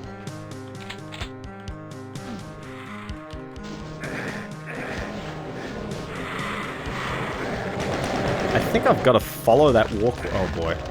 I think I've got to follow that walkway, so I've just got to be on the walkway and head around. So, hi, sorry.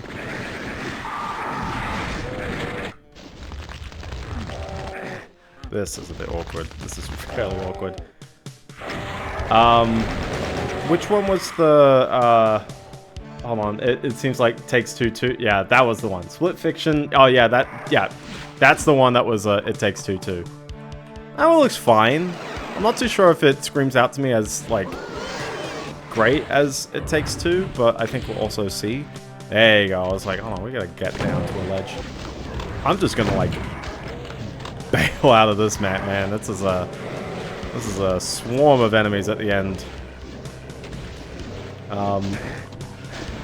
And last one was Tides of Annihilation. I forgot what that one was. That wasn't the England one though. Hold on, so I saw the ledge. Hold on. There you go.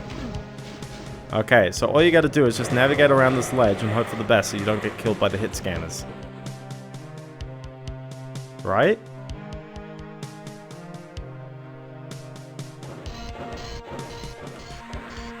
That seems easy enough. And then that proceeds to teleport you exactly where you don't want to be. Alright, we just gotta do it again, I guess. There's a ledge up here. Okay. Abiotic factor. Oh, it's already on Steam? Oh, okay. Well, I mean, overwhelmingly positive doesn't mean good or great. I recently beat Supraland, and I'm just like, that's a not for me kind of release, which is a bit unfortunate because I do appreciate the design and effort of the one man kind of you know game, but it's like, oh.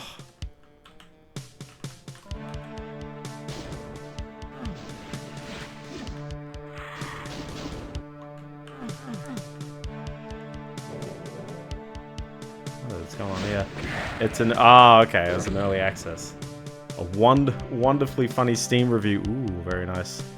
I do like a wonderfully funny Steam review. Ah, I think that's where I gotta be though, right?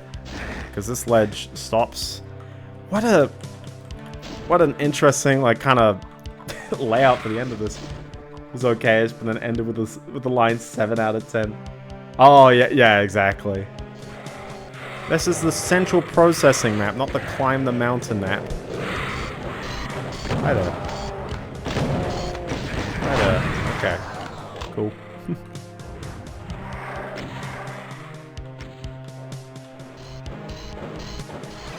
That's where I wanna be. That's where I wanted to be. I really wanted to just run through that, man. I was like, I'm not dealing with Spider Mastermind and all that jazz. Whew. Time for another screen negative review. The vista opening ahead looks real damn familiar. Smells familiar too, like fried excrement. You didn't like this place before, and you sure as hell ain't planning to like it now. The more you brood on it, the madder you get. Hefting your gun, an evil grin trickles onto your face. Time to take some names. Yeah, you gotta hit the sign. Also, hi. Hit scanner right behind, so... well, we got the hell levels. We're back in the good old hell levels. 274. 274 kills.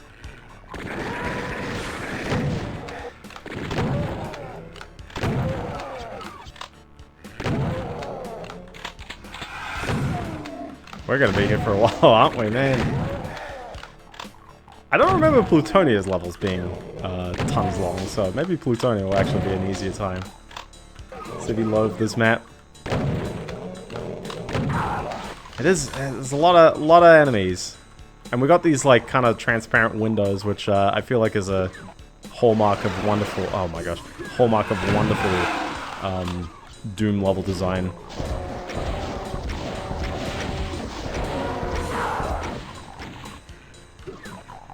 So what is happening here? Oh my gosh. Some of it feels very like tech lab, you know, kind of vibe, and then some of it is just like whatever's going on in there, you know. And so what's down here? Oh, was this? Oh, this was where I was. Okay, yeah, okay. And that. This is a teleporter just to go up a ledge. Okay. That's just mean. I can't even see him.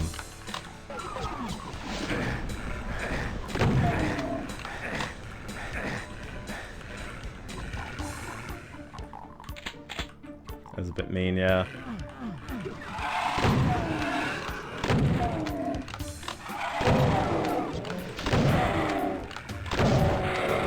Also, unfortunately, no new music in this level, so...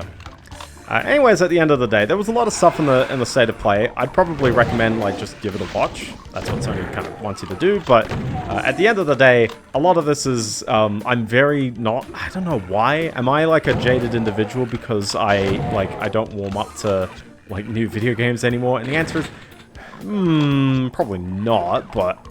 There's a lot of new games where the trailers don't click with me because they don't show things in the way that I particularly, you know, love. And easy example, just to be like list from Sony. Yeah, they didn't list their blueprints, which I thought was interesting because it's near the end of that presentation. It's definitely there, but yeah, I'd really love to jump down onto these ledges, but or I could jump across it. It's kind of annoying when you got the enemy sort of in the gap there. Yeah, well, exactly. The easy example is, remember when they announced they showed off Astrobot? Exactly. It's like, we knew with Astrobot. Oh, yeah. And I don't have a PlayStation. I got no stake in the Astrobot game, but...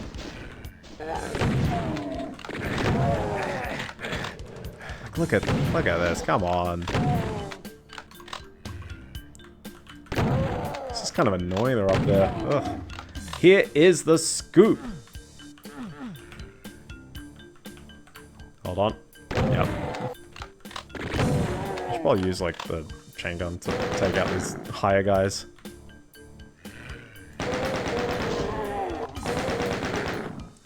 We got 2 years of how good... Oh, well, there's that as well. Like, a lot of video game... Well, maybe... Game trailers used to be some... Well, not used to be amazing as if like they were always amazing. But they used to be, like, absolutely go trailers. I think a lot of people will probably cite, like, some of the Vice City ones and be like, yep, like... Remember how wild it was just showing that off? At some point, I think one of the, like, the landmark ones that's just like, wow, was the Shenmue 3 one, where they barely showed anything. They showed a character from Shenmue 2, and I haven't played Shenmue 2, so I can't tell you who it was. Actually, she does show up very briefly in the first game, so I will say that. And then they just immediately said, Kickstarter. I was like, what kind of announcement is that?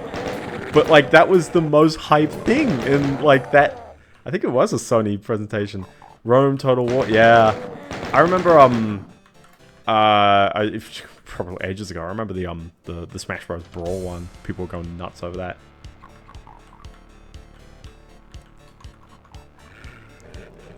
Okay, we've literally got a I hope you can understand how the level is laid out right now. Now we just work in. I guess you could go on the floor as well, but Smash Bros was always hype. Yeah. Oh, exactly. And that was the big E3 thing as well. That was what, a 2006 trailer as well? That was to like hype up the next console that wasn't or was about to come out actually. Or was it 2007? But yeah, teasing Snake and Sonic was like, whoa. People cannot comprehend how incredible that was. Like in the first half of the 2000s, it showed hundreds of soldiers and amazing graphics sieging a city. Oh yeah, exactly. Comment on the state of play YouTube video. You know it's bad when no one gives timestamps for the game. That's fair. When the cavalry smashes into the infantry, people go flying. Oh, yeah.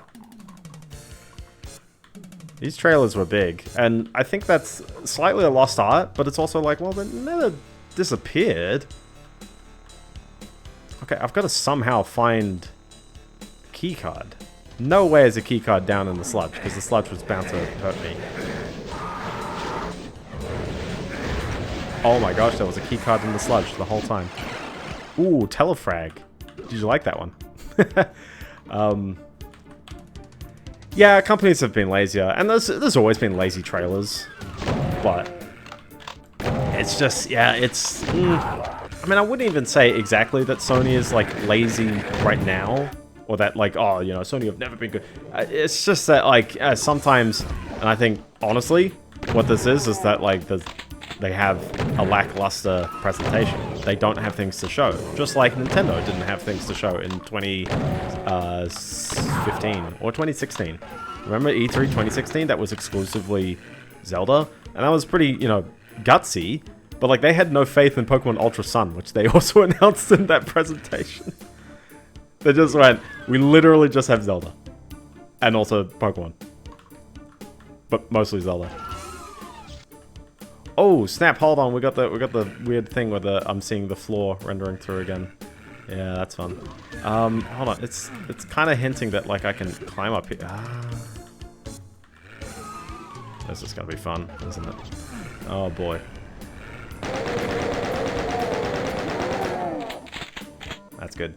But yeah, in the same way as, like, and honestly, I didn't watch a Microsoft presentation that they made last month, the developer one. Oh, that's fun. That's actually quite neat. Trails Through Daybreak 2 is out though. That is neat. I need to play more of those Trails games. People on my timeline are ripping on localization on that one in particular, and isn't it Nisa doing that one? One of the characters says Riz, and I don't know, but the answer to that is I gotta learn Japanese, because it's just like, why if we're not liking the English, you know, we either do our own.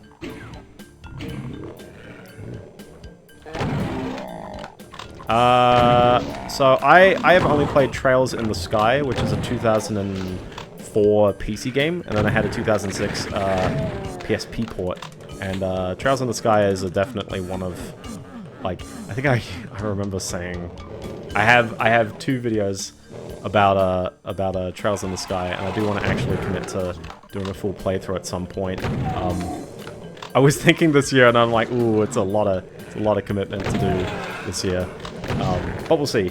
But I really enjoyed it. It's a solid kind of episodic structure JRPG with a kind of a little bit of a tactics, but not really quite a tactics, just kind of gameplay element to its combat. But I really do appreciate its how the combination of the mechanics fit together. I haven't played second chapter. It's been rotting in my Steam library for ages. I was hoping that streaming it would actually give me an excuse to commit to it. Hold on, so I wandered all the way through here, like the whole corner of the map. I'm hearing all the enemies in my ear, and we just slink around here. So I think I gotta sneak in here. Backpack. Okay, that's not it. It really does feel like there should be a yellow key, like, chilling in here, but who knows. This feels like a very odd map, though, isn't it? It's like, I'm still green. I'm still green. Never get to play Legend of Heroes. I'm stuck with Metal Gear Acid.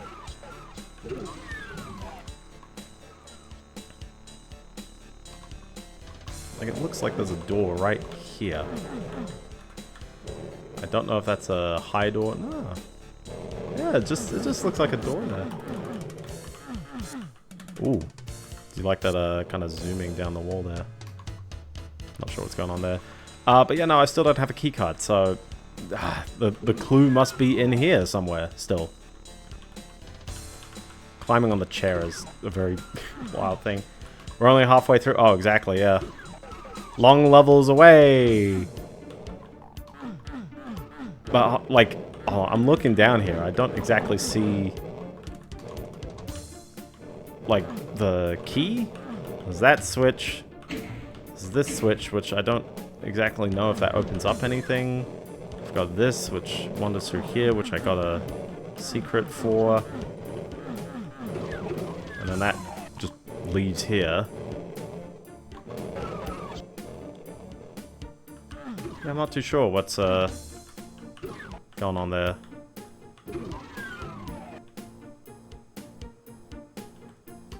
It has to involve around here though, right? Listen, I don't want to waste my time. 21. Da, da, da,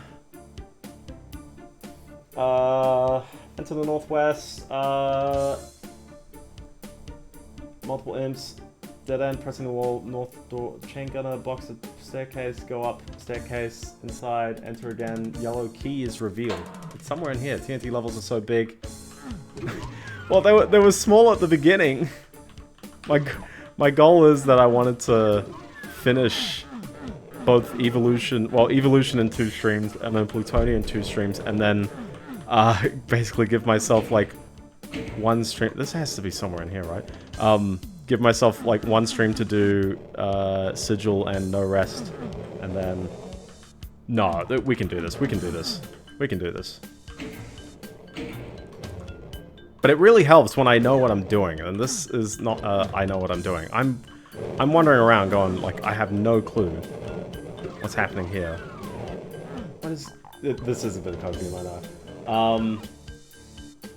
There's a jail with impenetrable. Hold on. When you walk through the door, the bookshelves are lower, revealing multiple chain gunners. Walk to the threshold, turn to the darkness. At the end of the skull spread shut from the door behind you. There will be a small opening to the east end of the room, face north, and then press use of it in multiple imps. Continuing. Okay. A door will quickly open behind you, reveal a chain gunner and a much needed box of rockets. When you approach the candle, a staircase will rise from the ground, allowing you to exit the room. Go up the staircase to the office you were previously inside of, and exit. Enter again to go into the central room where the yellow key is revealed. Oh, it's just, oh, it's all in the center. It's all in the center. No, 100% we're not going to be that long. Because we're only an hour 52 in, even though, I mean, we've still got 9 levels after this. Hold on, so it's literally just all the center again.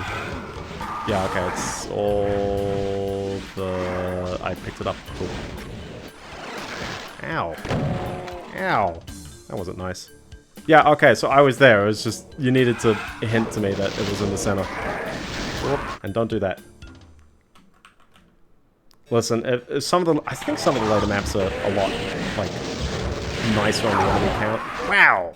Okay.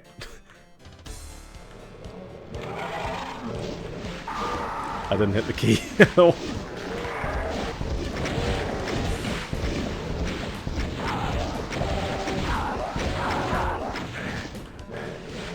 See your matter, dodge. Oh, oh, that's just cruel having the. And I don't need to go up here. We need to go into the yellow door. Okay, okay. Speed time. Speed time.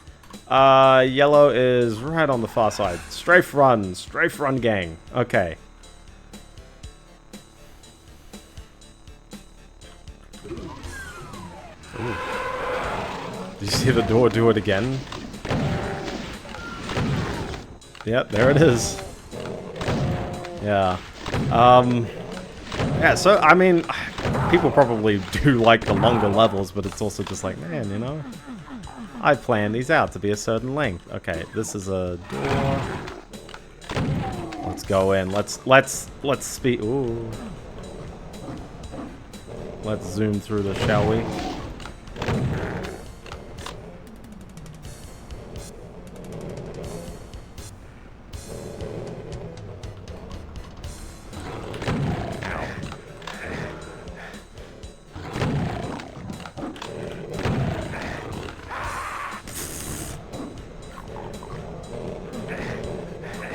Nope, other way, other way.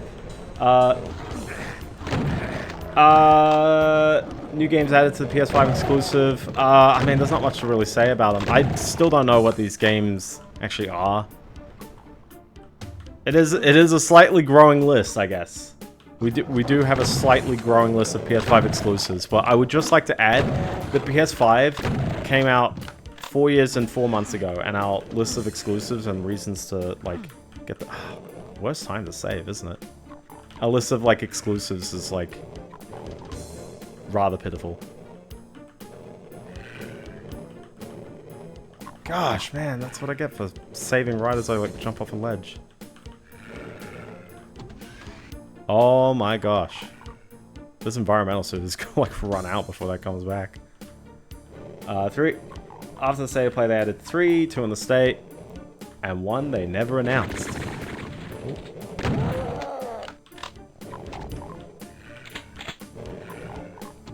There we go. +1 that was announced back in 2021 called Tuesday Morning. Tuesday morning, rain is falling.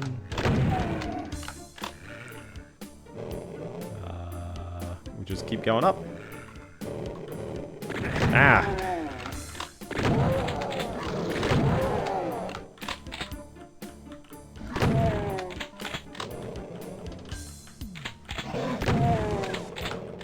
Neat room. Neat room. That's fun. Well, I'd probably count that as a win. Because we got that, so...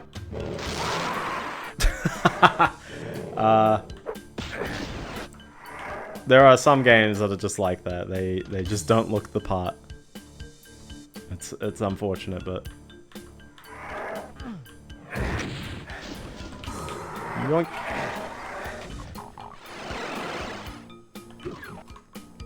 Blue door, okay.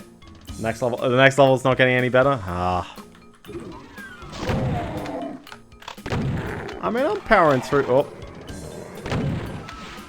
I'm powering through, even if apparently I still haven't gotten half the kills.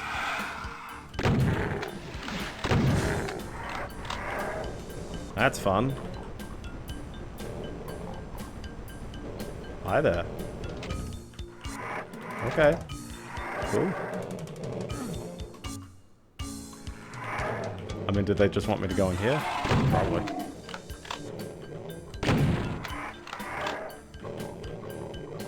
Disabled Hell Knight. Or Baron, rather. Oh, now he's not disabled anymore. And he teleports. And I teleport. Okay. Oh my gosh, there's way more to this level. Okay, it's a bit of a chaos ending. That's not the official term, but we got a massive area. Do we just call it? Do we just be like, yep, let's bolt through these guys? Or do we take them out legit? Man, there's a lot of like free firers going on here. I do like massive areas sometimes when I do like the massive areas when it plays alright. When there's teleporting enemies all around, I'm like, oh, okay.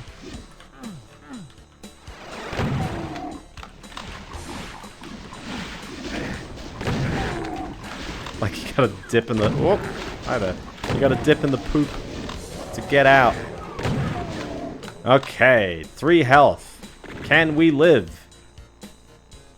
Just gonna get axed off by some like hit scanner on the complete opposite side of the map. That's a cyber demon. Chilling right there. Hi there. Looky that. I hope I'm not trapped. Oh boy. Whoa boy. Get out of there. Woo. I missed your comments. One of them is a enhanced version of the VR game. Tales from the... I'm not... That's what I get for not looking. Star Wars Tales from the Galaxy's Edge. What is that game? Is that just a VR game? This is a very, like, just arena right here. Also, can you spot those silly hit scanners? Oh my gosh. By the way. That's just annoying as them chilling up there. It's just a VR game. Oh look, it's the end of the level. Alright, just for some exploration's sake. Like just to show off what else is going on here. I like that tower. I like this cyber demon who really doesn't care, but that tower's neat.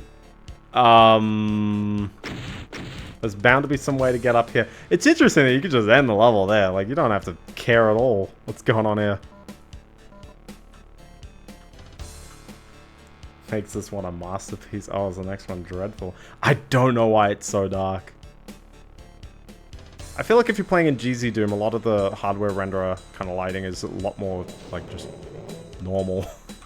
Doom has a trend in making it very dark right at you. Habitat.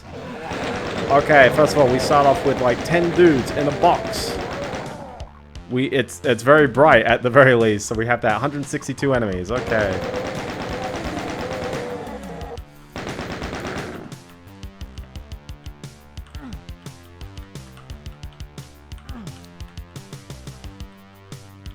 Wow, we really do have full bright the map, don't we? This doesn't look ominous at all. Without a key. Oh, you jerk. You jerk, game. Oh, he's in the wall. He's in the walls. Well, there's one key card.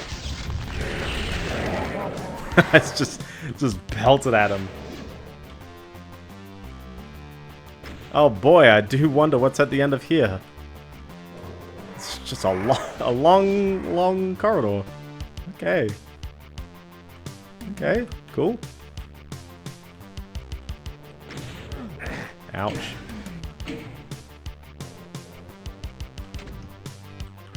Yellow. Yellow key, okay.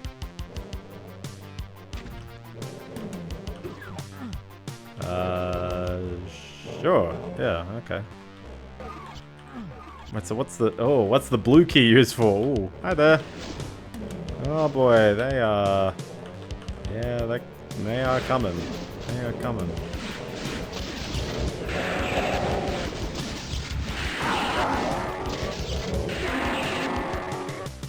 I like this toxic. Oh, it's through the toxic sludge.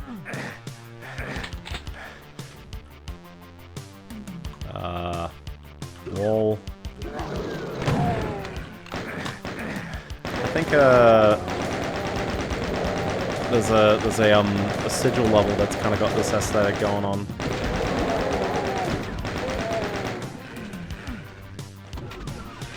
It's neat. It's neat. Enemies coming out of the woodworks, though, I tell ya. Oh.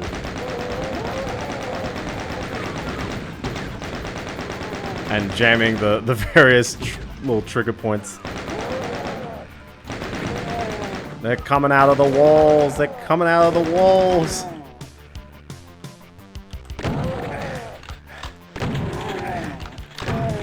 I just want to start double shotting them, but it's still not enough.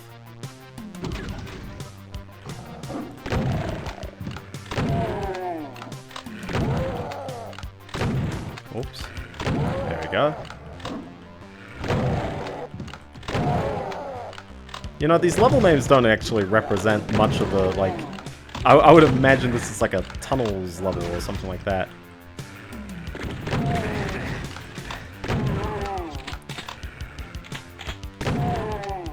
I should really be peeking these corners a bit more.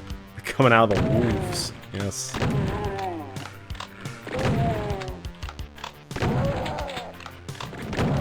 Ah, jeez. You're getting the easy shots on me, ah.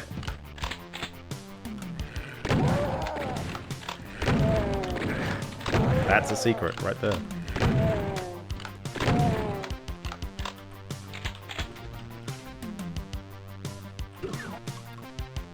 Okay, nice fun, rather lengthy side tunnel area. Also where a lot of the enemies were. Very nice. Okay. We're still going. Hold on. Oh. Man, if only I had a blue kit. Oh, hi.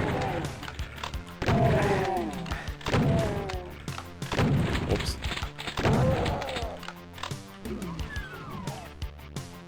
Oh, look, a yellow key. You. Just, like, there's no better strat. There's no better strat. Just unleash on him. There's no better strat. Oh well. But yeah. What else do I have in my list of topics as well? I have so I think not in the first stream, but the second stream of Doom, because I've been doing it this whole year so far, was when the Nvidia Blackwell cards got announced. They got released, I think, at around stream 4 or stream 5.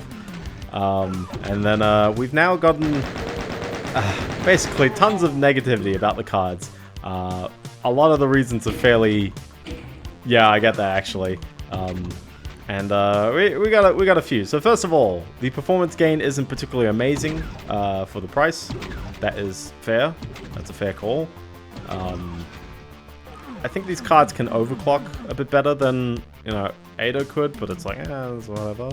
You know, like, not everyone overclocks, and also not every card overclocks well, so I wouldn't exactly be banking on the cards overclocking well and being like, oh yeah, it's worth it, just overclock them. The efficiency is, like, kind of there, but it's not, like, dramatically amazing. That's also a fair call.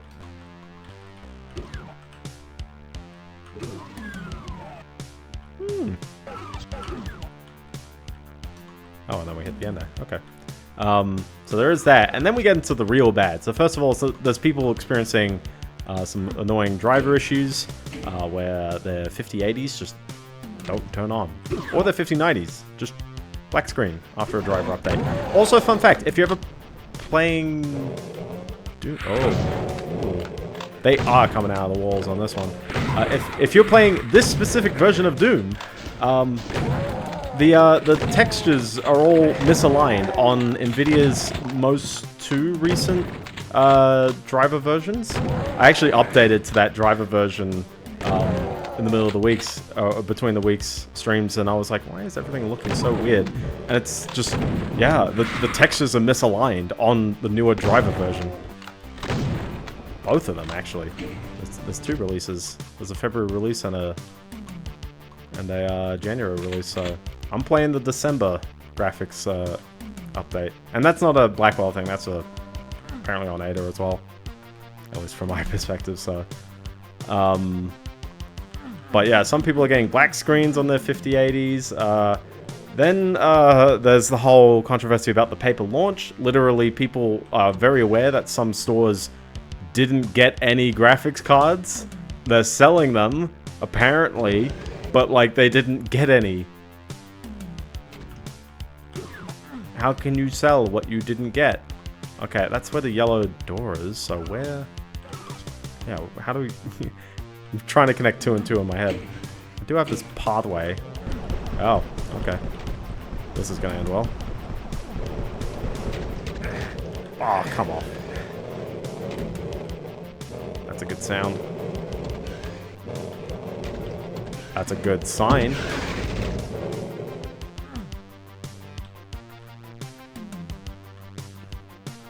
What's gonna happen when I run in here? The end of the level? You said this level was long.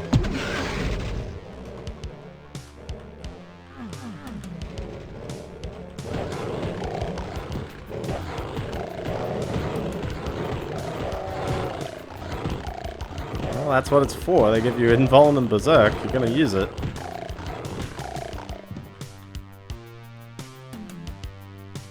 Is there really nothing else? Like...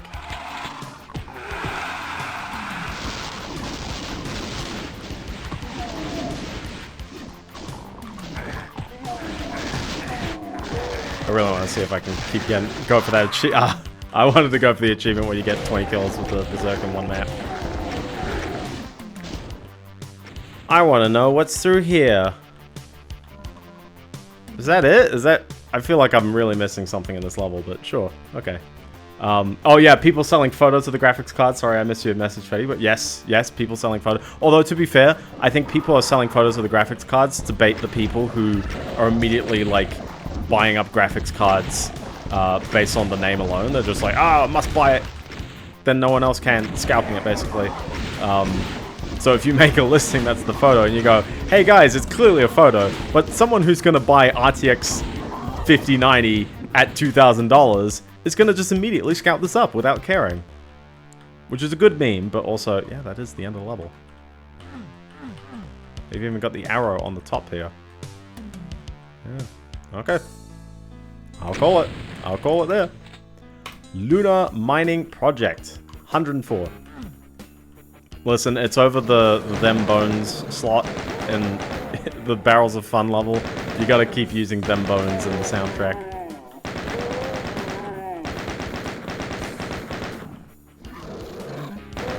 That archvile over there is just gonna be an absolute pain in a bit.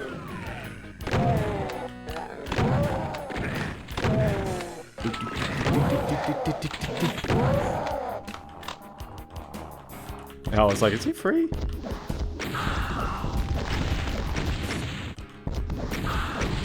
They do like their archviles, don't they?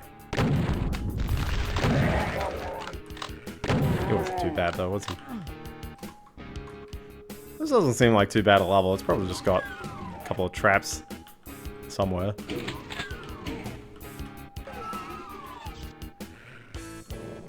Okay, we'll go to the other side. Now, the big one that's probably, like, people are noting is the 12-volt high-power cable. Has always been a point of contention, and for some odd reason, when the 3090 came out, people started complaining that, oh, this cable, like, is flimsy and it sucks, and it really needs to be improved. It was then pretty improved for the 4090 in terms of the pins try to make much better contact. The clip is a lot more sturdy and strong. It still doesn't really get more insertions. It sort of breaks still after a while, but it's like, oh, like, well, I'm not even going to skirt over that. I'm like, yeah, like, when they rated this cable for 30 insertions. There's like people who were like, yep, I made a video where I inserted it and uninserted it 30 times in a minute. Now it is beyond spec. And that's a bit odd, having a cable that doesn't, you know, like, yeah, you know, you're going to insert it once and then never really unplug it in your computer, but, like, if you're a reviewer, it's like you're obviously going to plug it in and unplug it quite a bunch.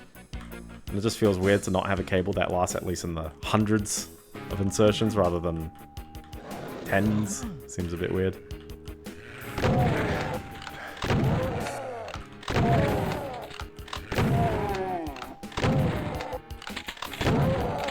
But yeah, people are having problems with the cable where it's basically, it's melting. It's melting again. And so I was like, what did we change? Well, the problem when it originally came out is that if enough of the pins weren't making contact, then effectively you drew the high power over fewer pins, which means more current per cable, and therefore it just, you know, hey, the cables get hot, they melt. It's not fun. But when the 5090 came out, the 5090 consistently draws more power out of the box. Oh boy. Oh boy. I hit control instinctively to crouch. I was like, hold on, I gotta duck out of this one. Can't duck this time. That's just some mean chain gun replacements, I'll tell you. So people are like fake frames, more like fake flames, because it catches fire. That's not really all of them. I think it does depend on a bit of like personal wear, but I think it's going beyond like user error. People used to like frame it as user error, or like I guess in Cable Mod's case, when Cable Mod tried pushing out like they tried pushing out like their custom cables, and it was like, yeah, most of them were melting. Most of them. I was like, that wasn't fun for them. So now it's like, it seems to be all the, you know, first-party cables as well, because it's like that the connector does wear out, and when it wears out, that's not good. For a $2,000 US graphics card, people don't really want that, you know. So ultimately, at the end of the day, and I think as well, a lot of people are still unhappy about the amount of VRAM they're getting. I think maybe some people will probably be a bit more fine with a card that performs the same but has more VRAM. I'm expecting to find a blue keycard out here, because obviously I've picked up the red one. I picked up a rocket launcher up here. You need 2 people to get all the kills, items, and secrets. Oh, as in like it's a co-op spawn? No, well, as in, yeah. I'm not too sure if there's more down here and I just didn't re-look. There's that. What's that? I'm not too sure what that's about. Where is our blue key? Listen, I'm strapped for time. We gotta make sure we've got that kicking in. Blue key.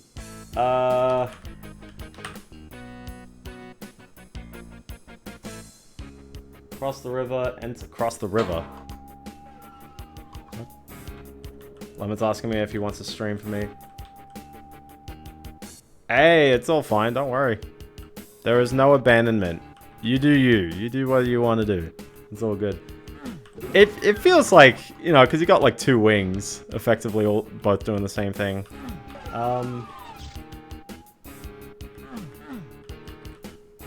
Dark room, red key. Oh, okay, so the red key is entirely optional. Okay. So where is this river they're referring to? What? Without no clip. Oh.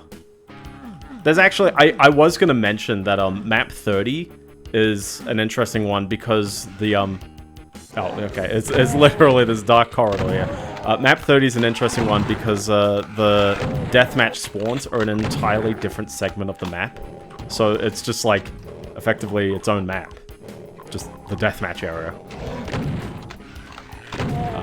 And it may be one of the earliest examples of that. That's fun.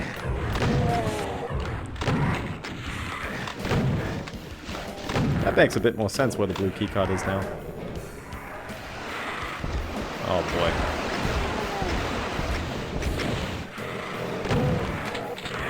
You'd think after getting hit with the rocket, he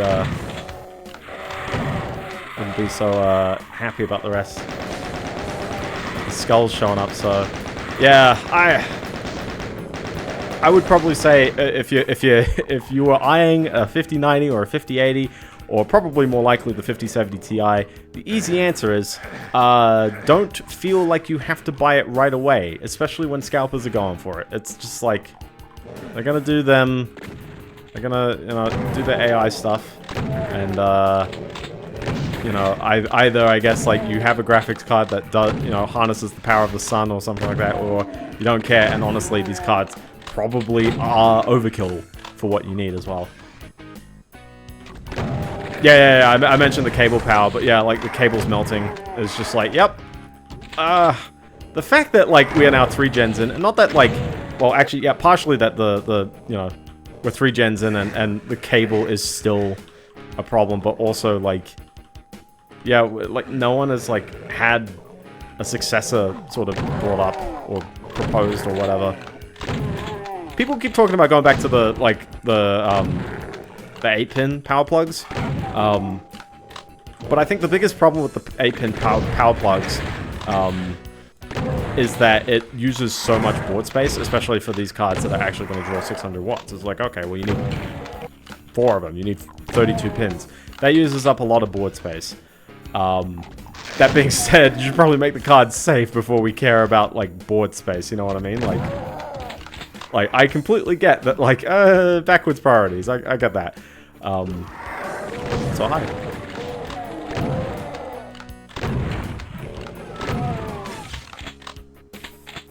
Wonder if the enemies spawn over there as well. Probably. And yeah, for graphics cards of that price point, it's like, oh, yeah. That's fun, but also, oh, I'm going for it.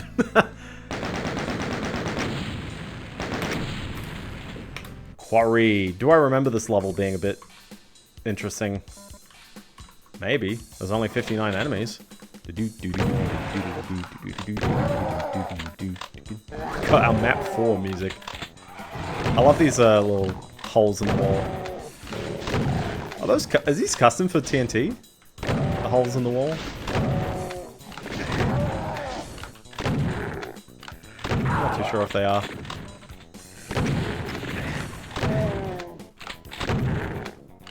Well, we're definitely dealing with a bunch of, like, weaker enemies for the most part. We got a Revy. Oh. There we go. Yeah, all of it's just like a bit of a train wreck, and I'd honestly say, yeah, like just don't worry about the cards for the time being. It's very easy to just say, hey, wait until AMD releases their cards.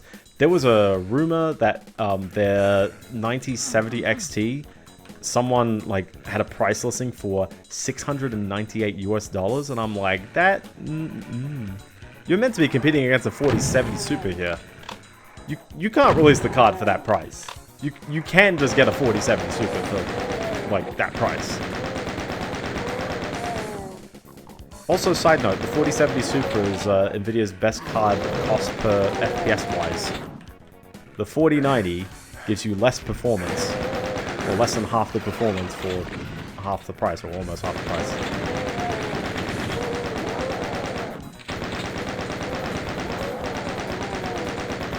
Cheeky ledge, but oh my gosh, we're still doing it. We're still going with the chain gunners on ledges. There we go. Let me at the dude. He didn't try there. He didn't try. So yeah, so I'd probably say, yeah, don't worry about your graphics cards. Wait on it. Buy older ones as well, because it seems that like, especially RDNA 2 has held up really well. The 6800 XT, if anyone has a 6800 XT, that card is like aging so wonderfully, because they keep releasing the same card for the same price. That's a fun little secret room. And this leads down into the lower depth, where there's nothing really to see or do. I need to pick up a blue key somewhere. Makes sense, but I don't quite know where it is. And I already explored around that kind of north angle. There's a little tiny room down there. We could probably check there. Yeah, I explored down here. I saw this little crevice down here. Ouchie's lava.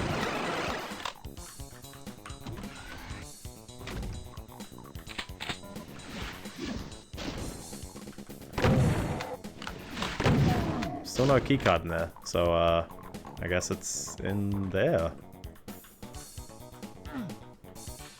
I mean, this was where I was, so there's maybe a bit more going on in here as well.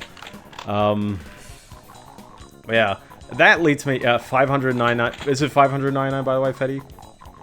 Oh, sorry, that's the PS3. 599 US. That's a good meme, and I also again, I can't see the enemies.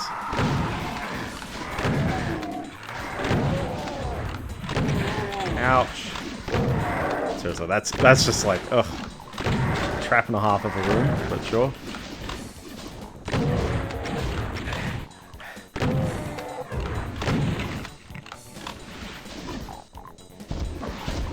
I always get shooting the floor. I always get worried about like invulns being chilling on ledges up here. You know what I mean? Because it's just like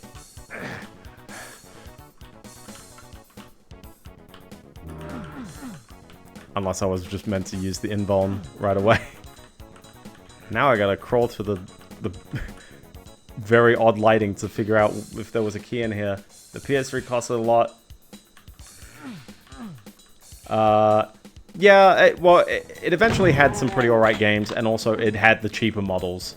One of the biggest costs of the PS3 was, like, one, its Blu-ray cost, which was quite very high at the time. Just like the reader itself. And then, it had the whole PS2 in there, which wasn't exactly the cheapest to manufacture. What a weird section here as well. I'm gonna see if I can just do this for free. Oh, I just want to get here. I just want to land on the ledge. Here's a giant enemy. 1 million troops is always my meme, except that was Konami's presentation. Yeah, legit, it's like I'm just stuck on ledges where dudes are. Ah, it's Ridge Racer!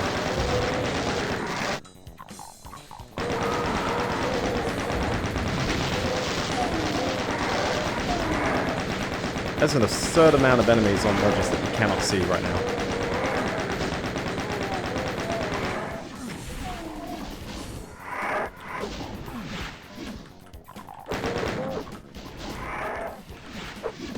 Oh, come on, come on. It's sad that Ridge Racer is a dead franchise. Although we did recently get the Nintendo 64 version on the Switch Online, so it's not dead in our souls.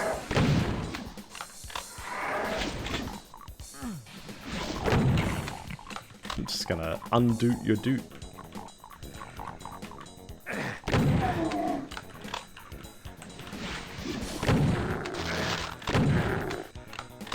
There we go. That is, like, that's almost all the enemies in the level, but I clearly need to pick up some blue keycard somewhere. Okay, wait, hold on, that... And now it's almost all the enemies in the level. There's a blue keycard somewhere. Somewhere. Explored this room and this room. They all link up in some weird way, and then they lead into this area, but nothing looks like it's ever opening a door or unveiling a switch. It's just like they're all rooms. They're all just rooms. I don't see any blue keycard chilling up here on this tower, and it feels weird for it to be on that tower. Where on earth are they wanting me to go? There's this area, which has a little secret here.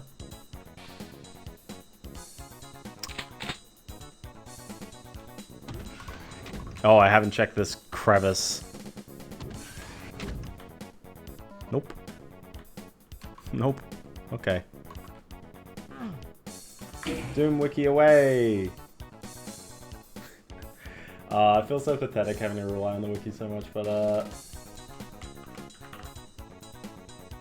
go to the deepest part of the cave and into the teleporter. It will rise up, taking you to the eastern tower.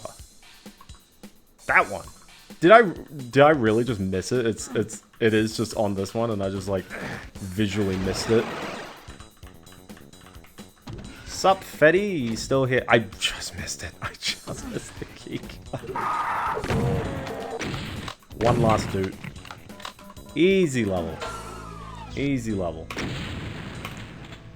Baron's Den. Oh, you know this is gonna be good. 126. That's a fun sound. Can we have some non-Euclidean level design by having the doors open up in weird ways as you walk past them? I think people have done Doom levels that are like that. Or just actually go non-Euclidean. Well, okay, that one was less me being a dumbass and more like you just cannot see it. And also me going, huh, it's 10:57 and I still have to beat 6 more levels.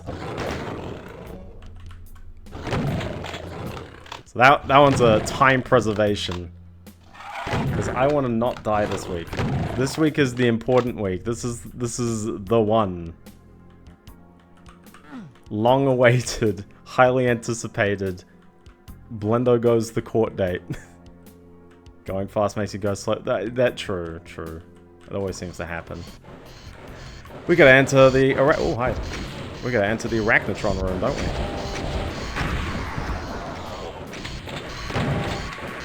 I got no updates other than the store did indeed ask me if I wanted to do a refund.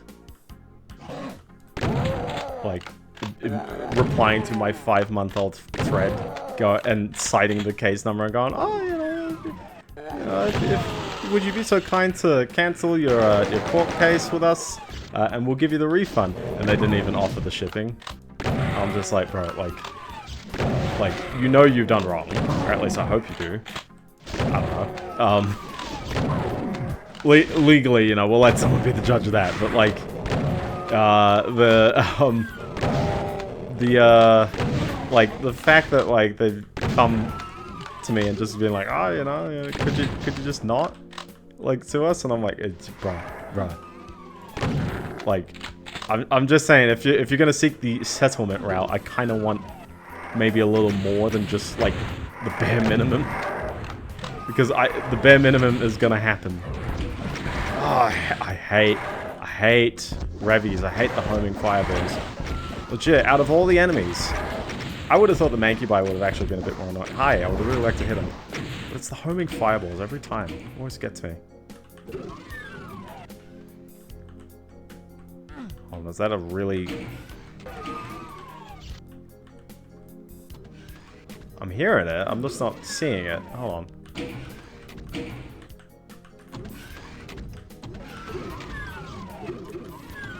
Yeah, okay. I get it. I get it. They do as they please. That is true. Okay, so it's that.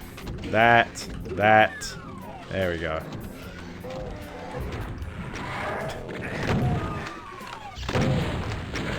Yeah, gee, like seriously, that was 100 health with armor, just casually. Because this fireball loves chasing me. There's not enough cacodemons sometimes, despite the fact that the cacodemons are more spongy enemies than the dudes. It's just like, ugh. It's kind of weird going up on a ledge and then it's like, oops. Oops, it's lava. Also, where'd these guys come from? This little wall, I guess. Which is a secret?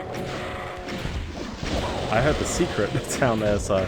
yeah, no, I'll tell you how the court case goes. I've never sued anyone before, so this is definitely a very brand new experience for me. But,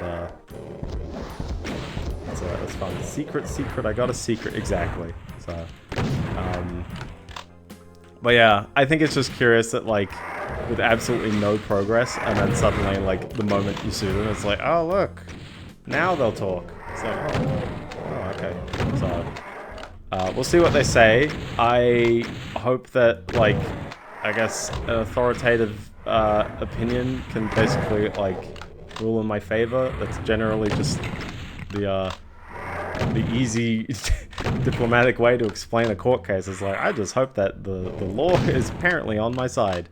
But yeah, no, I'm a bit miffed that they've taken this long to recognize that I probably could have had a refund for a rather expensive piece of electronics. I've been trying my best to deal with storage until then. Oh, that's fun. Oh, look. Dude, it's probably so easy to accidentally pick up both of these, and you can't swing out of there, but okay, sure.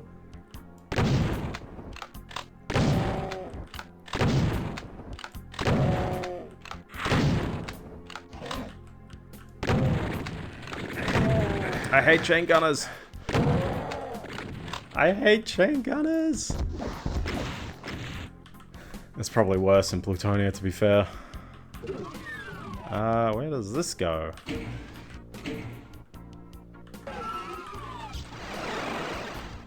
Up here. Oh, I'm hearing something open up. There's like ledges open up all over the place.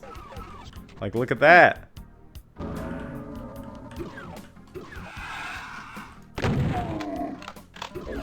Oh, hi there. You can make a living. Oh, maybe. Maybe. I don't... The thing to be a lawyer is that I think you have to, like... A lot of people who get burnt out by stuff like this are not, like, well off. I think that the way that the small claims works, because it was only like $60 Australian to actually apply for this. So I haven't... And it's mostly self-represented right now, because it's pretty low stakes. It's like they really are like, yeah, no, like you're not like claiming massive damages or anything like that. Generally it's probably a bit more, I guess, well, it's a bit gentler to go through small claims. And I assume they really want to be in and out quite quick, so I'm not expecting it to take tons of time. What is with the teleport? Oh. Yeah, what is with the teleports? Okay, we're back over here. But for what? Why am I back over here? What have I done? I picked up a yellow key, but that was a while ago. And I'm pretty certain I could have just walked back the whole time. I think I needed another key. And what costs? Oh, a lot of my time. It was a lot of my time to trudge through this. And $60, which I potentially could get back if they see it in the settlement, but probably not. I think that the direct stuff that I'll probably get back is the cost of the product and potentially shipping, and that's a fun arachnotron placement right there.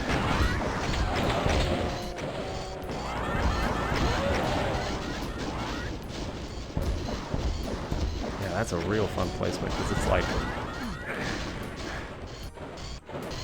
oh, okay.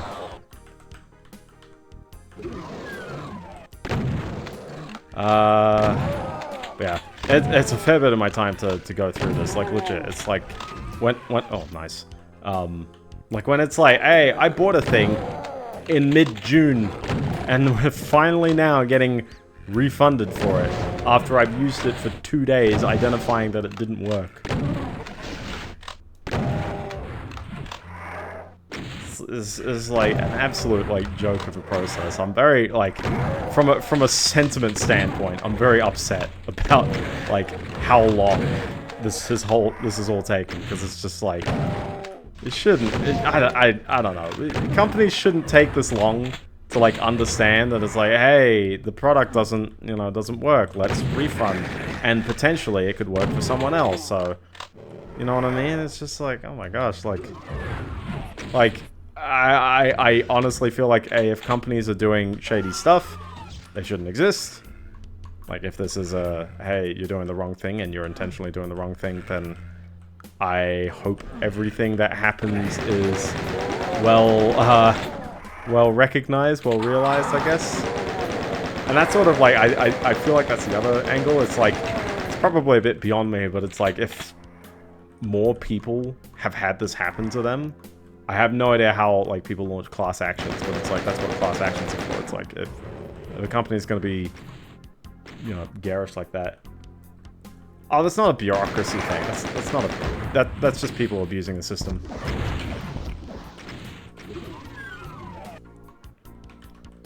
And somewhat unfortunately, if it happens at a small enough scale, there are, like, companies that can get away with it, because it's just like, oh, you know, like, you got bought, you know, bid out for $100. Are you willing to spend $60 to sue them? Like, that kind of stuff. It's like, it does take someone's time for this to happen. So, obviously, like, you know, I kind of get why, you know, sometimes if the monetary value is actually really low, it's like, yeah, that's people aren't gonna act on that as much. Okay, so now I've got 2 key cards. I think I needed those 2 back here, so let's oops. Little tiny tunnels, also funny number kills. So if we go through here, now I've got a red key card. There we go. Well, yeah, people should act on it. I feel like, honestly, like, you know, I think the US has a thing called punitive damage, where it's basically, like, if your case goes successfully, the company has to pay triple, like, the actual monetary cost of what happened to you. The whole point is just to dissuade them from doing it in the first place, because this is the other angle that I'm a little bit miffed of. If the company has my money and has had it for 8 months, like, I'm just saying that, like, with regular bank interest rate, you probably could have gotten like $100, maybe not 150, 60, $70 of interest out of that. That's without even thinking about spending, without even thinking about, like, how to invest. It's just literally like, I just put it in the bank, and the bank will give me that, like, amount of money back. And it's like, if bit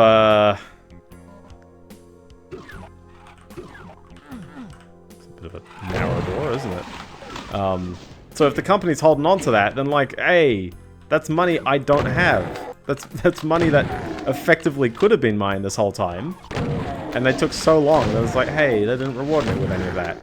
So that's what the triple is, because most of the time, triple is expected. There's a lot of monster closet chains going on here, isn't there? Oh, hi there.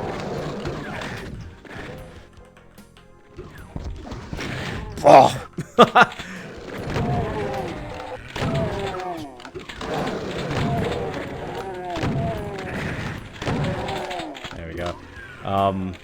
So yeah, it's I'd never know what's the best system because it's like, well, you know, if you make it dangerous, then, oh, sorry, if you make it, I don't know, because making it based on the worth of the product doesn't like credit companies for charging more. It effectively, like, if you do it at a per, you know, the cost of the product kind of angle, then it's effectively the, you know, like, don't do it kind of angle. Let's see, I've gotten most of the kills. I've gotten the blue key card, and I love that door sequence. Kind of looks like there's a door back here. But I don't know what that is. I think the goal is just to get the blue key card and... or I've got the blue key card to then continue on. This looks like probably where you'd go if you got trapped down here anyways. And then we're through here, so... I guess we'll just go back up. I don't know. I've forgotten where... I don't know where the blue keycard is. Or blue door is. We'll just sort of wing it. We'll just keep riding, keep going.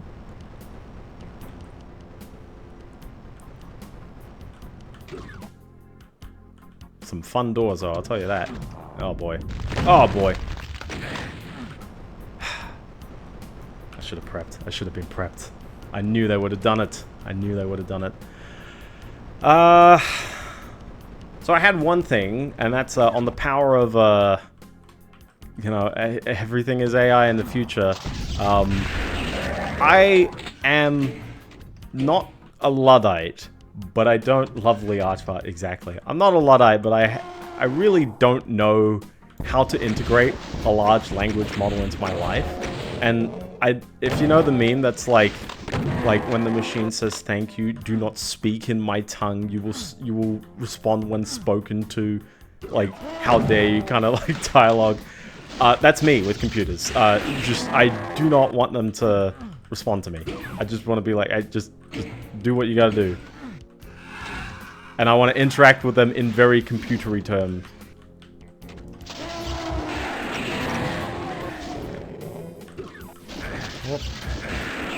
Well, they did name the level Baron's Den.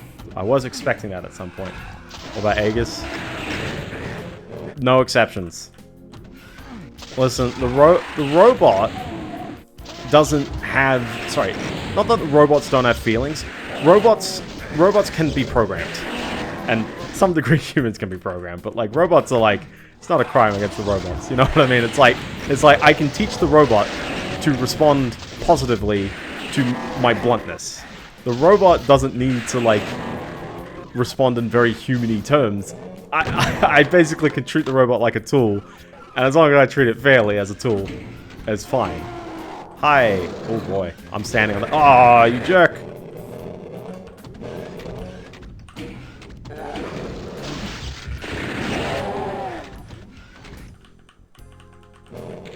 Oh, he's up there, and we're down here, and where's the caveman? Oh, still not the end of the level. How many exit signs are we gonna throw?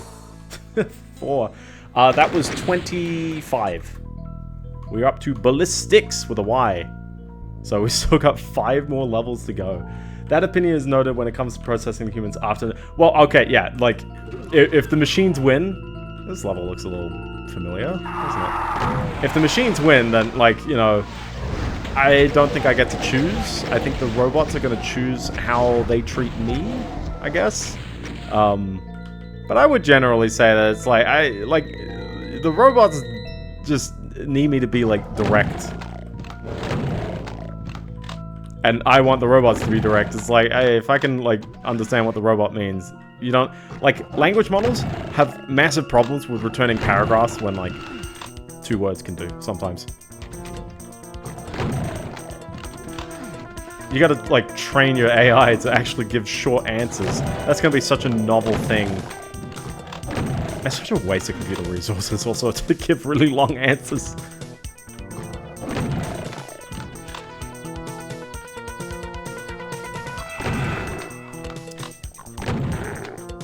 We got the cowbell in the MIDI, by the way, so this level is goated.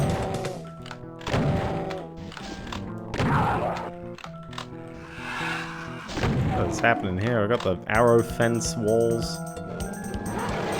Oh boy, that's fun. Also, what is going on in there? Are those the barrel textures? I think it is. It's animated, yeah.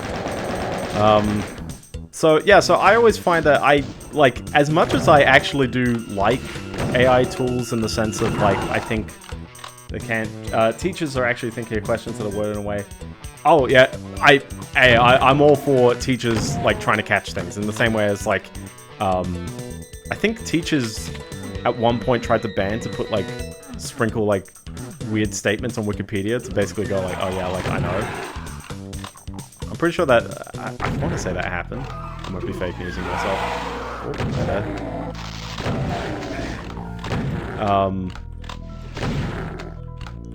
But yeah, like, I mean, that is a massive problem in education as well, when, like, people don't know how to do things. Like, there's a massive problem in the tech space where people will do interviews, or people will, like, write on their resumes, and then it's just, like, literally, like, in the interview, you just get them to write out a sentence or something, and it's just like when they speak and they write so differently to when they wrote to you the first time, because they obviously used the tool to enhance their writing. Not to say that, like, you can't use tools to enhance your writing in the wild, but like, there's a meme where it's like, someone's like, oh, look at, you know, how amazing this AI is. I've used it to take a few points in my head and turn it into a full essay. And then the person on the receiving end of this email goes, oh, look at that, I used AI to turn this long essay and turn it into a few bullet points. You know what I mean? It's like that. It's like, it's a bit of a waste if the context is just that, like, people are gonna, you know, like, people are gonna use the AI to, like, interpret whatever I say into, like, you know, like, whatever format they want. And, like, if they don't use AI at all, then they're basically going to hear the raw me. If I use AI, and they use AI, then we've just doubled up on the problem. It's like, it's worthless. So I'm like, as a writer, and also as a writer, it's like, hey, I've lost the intention. I worry that, like, I don't think I would actually have, like, my language really enhanced or expanded. It's more just like, hey, it's like a proofread, basically. And maybe I'd use it for that. Maybe I'd actually, like, go like, hey, you know, do I convey what's going on here? Sure. But I'd probably, like, judge its judgments rather than blindly change anything. And I think people should generally do that. I think that there's such an over-reliance, and this happens in not just education, this happens in lots of spaces. I've proofread things a couple of times. I mean, proofreading, to me, is a bit of a dry kind of experience as well, but it's like, you gotta do it. So hold on, wait, I wandered through this corridor, and then it just led me back to here. So, all of that for a blue keycard. Like for others. Biggest problem about AI, well, yeah, a lot. AI does struggle at not knowing, because sometimes it will say it doesn't know, but it's like, it does depend on, you know, your training data, and it really does depend on, like, having enough training data where it says it doesn't know. That's why you shouldn't treat it as, like, I think DeepSeek is a bit more of a reasoning model, but that's more because it types out its thoughts, and then it interprets its own thoughts as words. It's responding to itself. And sometimes it goes like, oh, that's a bit of a weird thing that was written there. And it's surprisingly good at that. But yeah, it's like,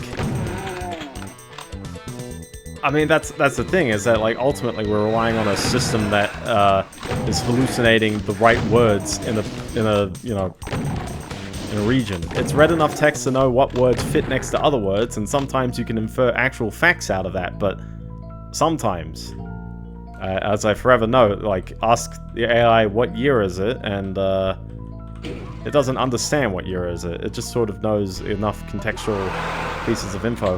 Hi, this is a terrifying area to be in. I'm just gonna leave. We've got more dudes. That was a fun little ledge, though. I did like that one.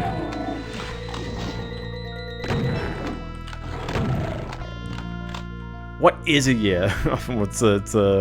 It's a period of time where the planet orbits around its local star.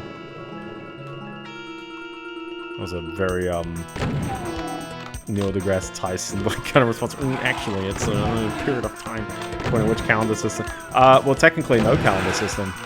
Oh, sorry. Yeah, yeah, you can have calendar years, which are not, like, orbital years. Technically, we're always off by a little bit. I didn't even realize we actually got rid of leap seconds. What time format do you want me to write it in?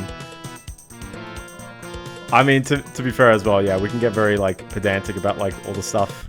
Because an AI is, like, sometimes going to infer a bunch of details. Where it's like, oh, did you want it in that format? And it's like, not necessarily. You just sort of filled it in for me. But the people who don't know that it filled them in... people don't know that it's filled in a lot of blanks that they weren't actually expecting. Sometimes it's great. I can definitely say for video-based AIs, it's like, bro, like, it is so hard to coordinate video AIs in, like, exactly the way that you want.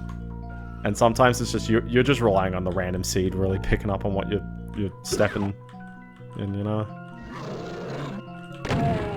I was writing those from the perspective of AI. Oh, yeah, like, I mean, from the perspective of the AI, it's like I guess it's the training data. It just fills in the blanks. But I'd honestly say, yeah, like, the fact that it doesn't quite know, it is filling in blanks. I like DeepSeek in the sense of, you know, at least you can spot the reasoning. You can spot where it goes wrong. But I did have it run in loops, so I'd always ask, like, AI, so, you know, as a test, it's like, tell me a joke about, like, 2 things. And it told me a very unfunny joke, and then I said, try it again, and it just said the same thing with 1 word different. I'm like, that's not trying it again. You know, I think the Berserk makes it even harder to see what's happening here. There's a lot of things that are left unsaid in normal life, and it's hard to... Well, yeah, exactly. And if they're unsaid in training data.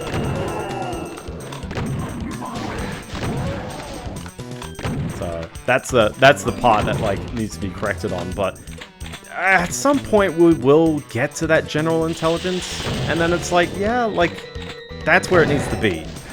I worry that it's preemptive. I worry that it's like, you can use DeepSeek. You can. I'd recommend giving it a go. Just, like, yeah, use LM Studio. I'm pretty sure you can run the simple model on a CPU, and it's fairly light. Like, as in, people have made it so light that it runs on very potato computers now. So you can give it a test, and you can gauge it a bit. The better quality models will obviously give you the better quality responses, but generally does okay. And there's a lot of backtracking in this level. A lot of trying to, like, go, yeah, that's the door. But at least they're quite easily laid out. Ah, gosh, I hate dudes. I hate them. I wonder how disorienting it is from a viewer perspective to, like, watch me quick load all the time.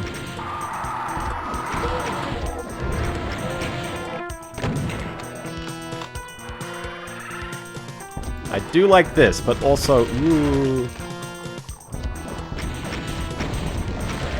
Also, there's technically a wall going on here, and you can see that in order to make the shape like that, it's like, oh yeah. That's cool though.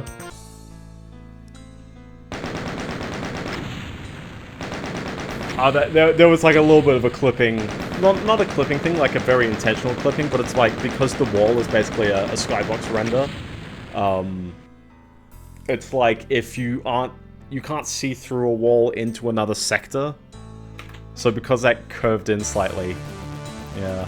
Mount Pain, 290 enemies, also high. Well, we gotta have a long level again, I guess. They gotta exist. We made this deathmatch map just for you. There's one other guy shooting at me somewhere.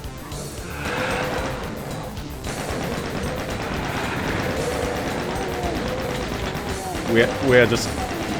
I actually worry that this is going to be Archvile City. Look at all these, like, grunt enemies. You know exactly what's going to happen to them. Well, the music's going ham, I'll tell ya. This reminds me of the level 2 music. It was, like, pretty loud level 2, wasn't it? That was when the internet was dying 50 million times, that level.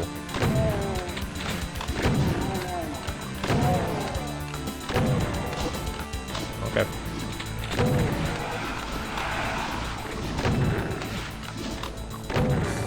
lots of ledges, I'll tell you. Look at that 1 minute. Already 30 enemies down. Yeah. This is 27, so 4 including this one.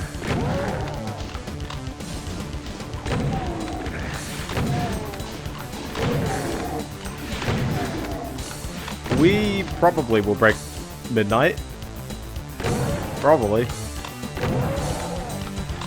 I wasn't expecting these back levels to be a bit long, I'll tell you that.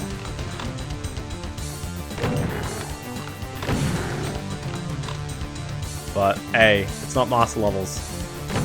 It's not me accidentally going, oh yeah, jeez, there's so many long ones in there.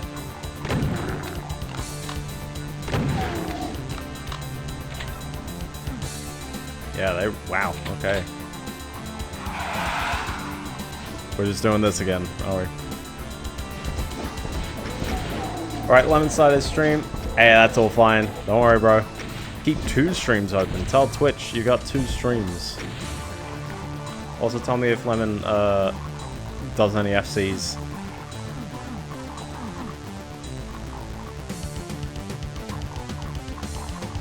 How easy is it to FC things in DJ Max? Who knows?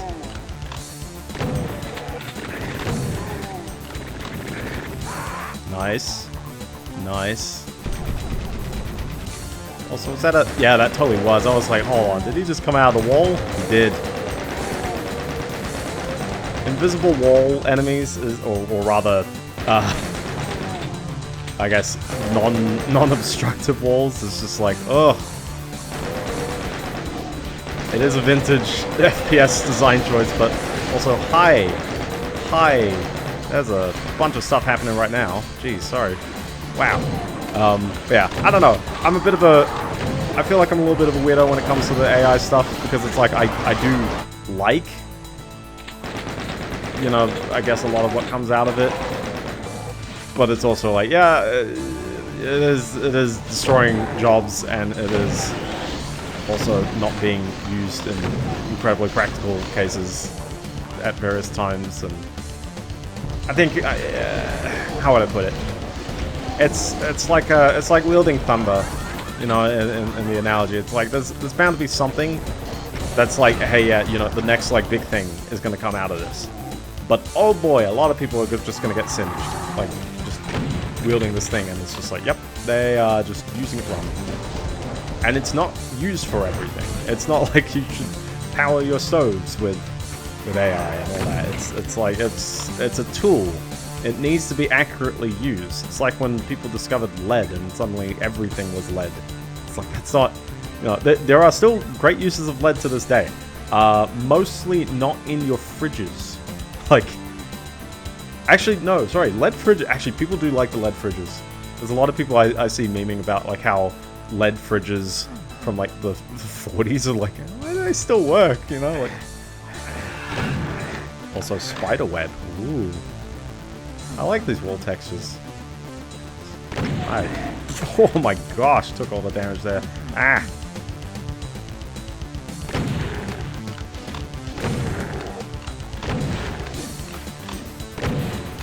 There we go.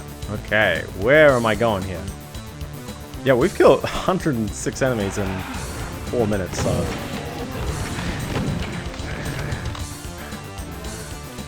Fun fact, the Romans used condensed grape juice as sweetener. I figured out it was sweeter if they boiled a grape in lead pots. Ah, yeah. It tastes better. There's always a meme with lead. Mercury is also the same boat. It's like, oh, look how cool it is. And then it's like, oh boy. I'm not sure if that mercury usage was good. Catered an artificial sweetener, yeah.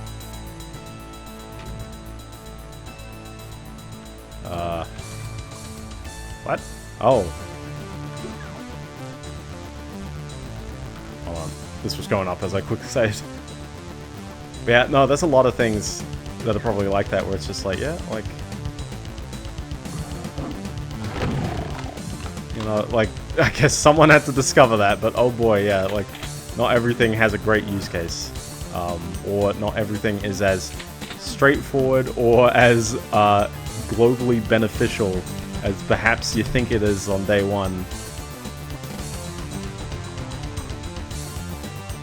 I appreciate the maze. Oh.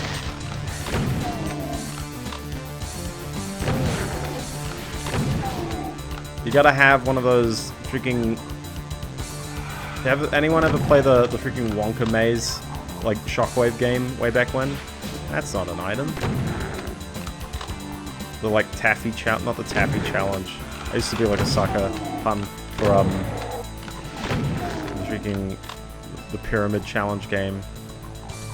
Oh, wait, hold on. There's this little secret room in there.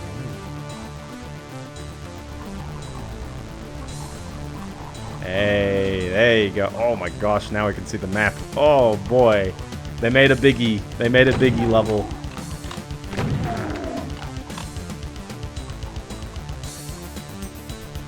Big long corridors.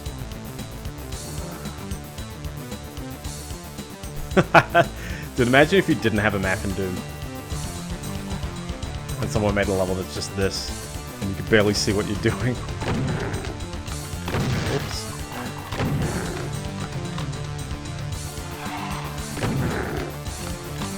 Seriously, it's just like the snakiest car. Oh, hi there. Disaster area. Oh, look at that.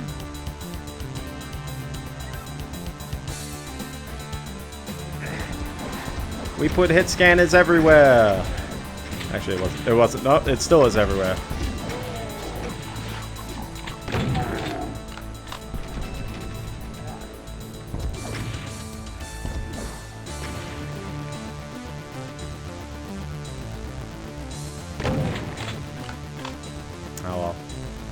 That's a fun little bit. Yeah, some of the levels in I should give a... We've still got, like, you know, this and 3 more levels to go, but I am enjoying a lot of the, like, zaniness in quite a few of these levels. They have a lot of, like, weird kind of design aspects and angles and things like that, and that's a fun sound. It's the dude. He has returned from the grave, I guess. There's a lot of zaniness in like where all this stuff keeps going, where some of the structures are. It is pain, but it's not. It doesn't feel like it's that much pain. We might have had longer levels before. Although a lot of the repeatedly appearing enemies is quite interesting though. And I have no idea. I feel like the exit is just like somewhere. But you don't, that doesn't narrow anything down. Well, as in like the exit is just like one of these pathways. I just don't know which one it is. I wonder if I found like the exit like first go, and that's why I have no memories of like most of the level. I'm preemptively trying to like shoot down. I've played this once before, and I remember the beginning half a lot more. Everything in this stream, I'm going mostly blind on this one. I do not remember very much of this.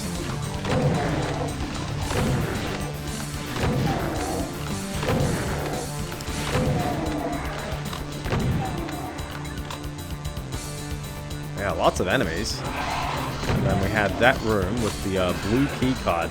Which, I love the interchangeably blue, like, keycards and skull keys. Doom was my childhood. I think it's a lot of people's childhoods, and I really do appreciate that a game like this really, like, found a lot of love. Yeah, no, I'm like, shooting through these. Okay, they are just stuck there. I need a red keycard to get there. Okay.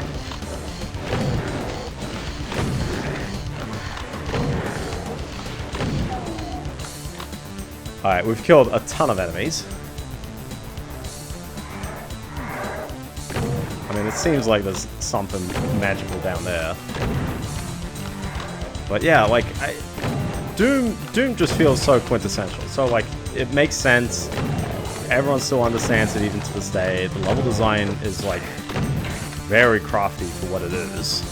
And I still love the idea of, like, Doom is just a top-down shmup, played from a first-person perspective.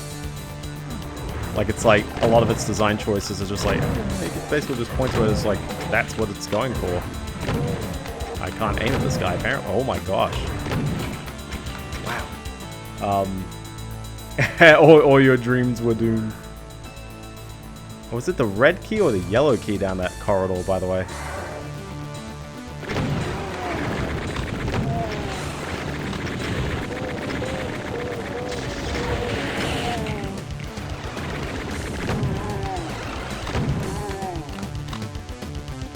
Okay, sure. Oh, hi. Red key. It was a red key that time, yeah. Oh, that's why it looks similar. It's the other side room. Okay. Alright, so I guess we have to actually explore these areas. And that was indeed a red key, so cool. Now we can continue the level. Oh. Okay. Oh, now they're free. Now I'm free. I didn't like the Squid album. The new one. What was it called? Cowards. Yeah, I didn't like it quite as much. I think I talked about it like last week though. It's worth a listen though, so give it a listen. Oh, that's fun. You know what's gonna be behind here. Oh no. Not one Mancubi.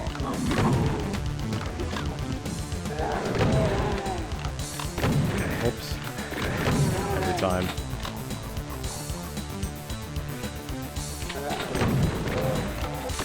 I remember I actually, like, I mean, I have very vivid dreams about, like, some things that, like, I don't know, actually. Not everything I play, like, gives me, like, kind of real vivid dreams. It really does depend. But, like, sometimes it sticks with me and it's like, ooh.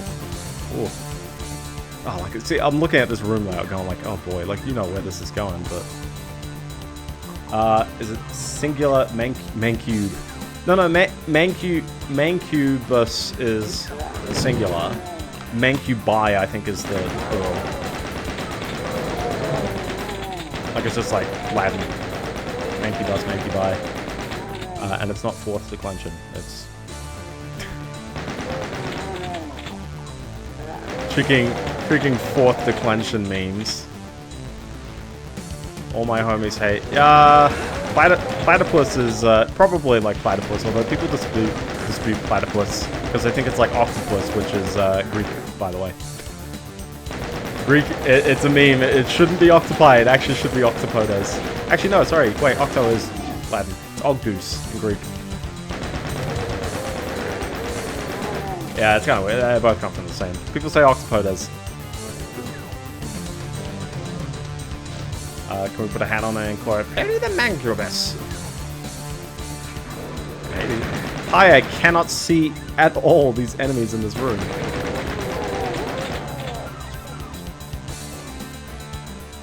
It's a bit cruel, guys. Okay, now... Oh, nice. I was like, hold on. They're going to make this a little more interesting on the way back. Nice. And they made the floor ouchies. And they're not giving me shotguns. Oh, sorry. What am I using right now? They're not giving me rockets.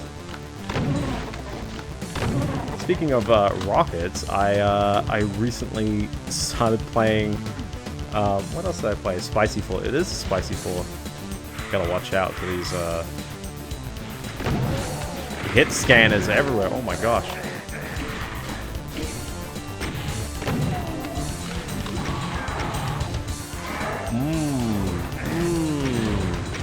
This is a neat room, but like, oh my gosh.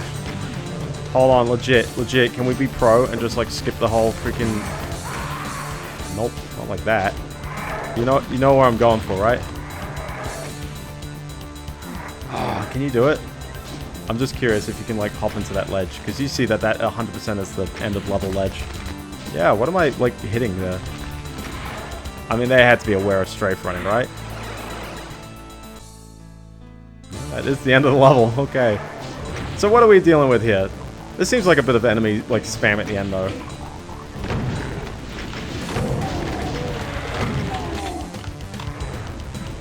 That is fun, though. That is a real fun visual at the end. Even if it's just like all these enemies are just up there.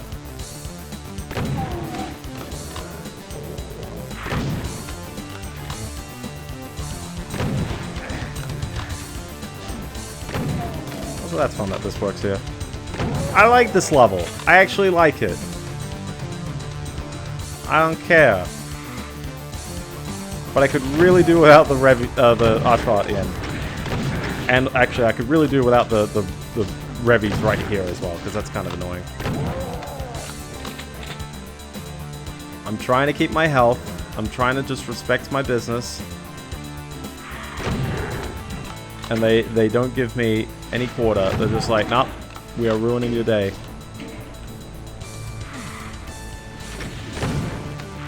Okay, so really, I feel like that is kind of what you gotta do. Like you just jump it, right? That's kind of what that's all about. And then you just step anywhere here, and you're like, okay, cool. Doomstar because the bunny was killed. Well, the bunny was killed at the end of Doom 1. They captured the bunny, I think. Alright, decently long level. Oh boy. Oh boy. Time to get heck. Get the heck out of heck. Level 28.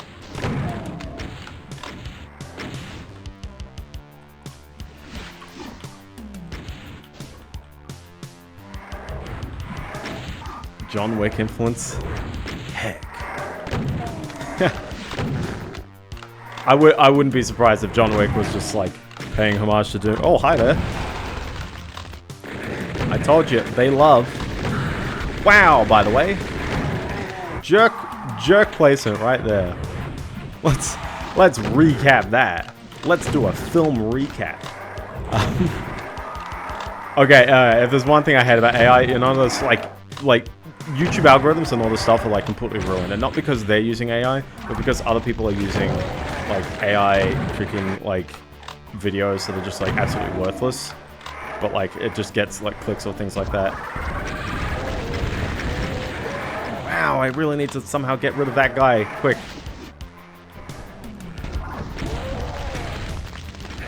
Or just get the heck out of dodge. Wow, I'm really struggling to like get out of that one.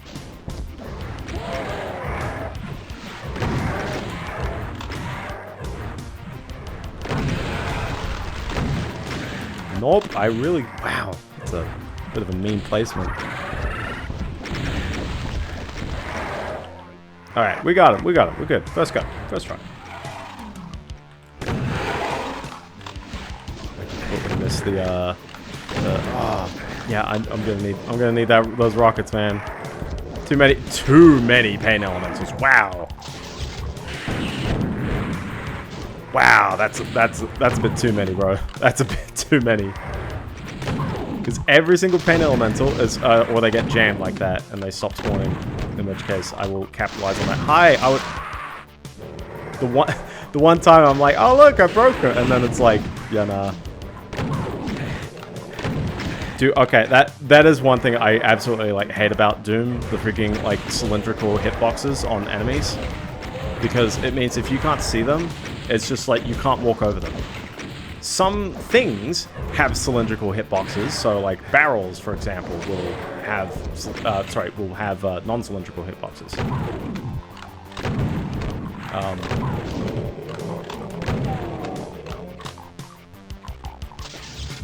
Yeah, it's kind of weird that these guys now 3 levels, 2 on this stream, but also yeah, at the beginning of Doom 2 when we did that, they just didn't they didn't attack. They have nothing to do if they don't attack. But yeah, no, the cylindrical hitboxes I could just do without. I could also do without this many revies. Oh my goodness, wow. But it is, I mean, this is Final Doom. This is what they live and breathe with. Pain elementals remind me of all the chicken munchie. It is, he does. Bring back the Ingham's chicken munchies. I wonder if he was a pain elemental this whole time. Dude, imagine like today, like trying to advertise chicken with like that grotesque thing. Like, 2000 was a very wild time. Wasn't me, Mom. It was the cat.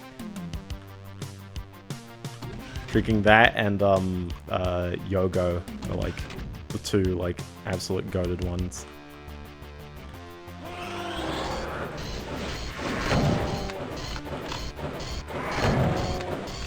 Green tomatoes, yeah. Oh, freaking green tomato sauce. There was so many like wild food items nowadays. Like everything is so like, how would I put it, like sterilized in the sense of like people don't know the joys of.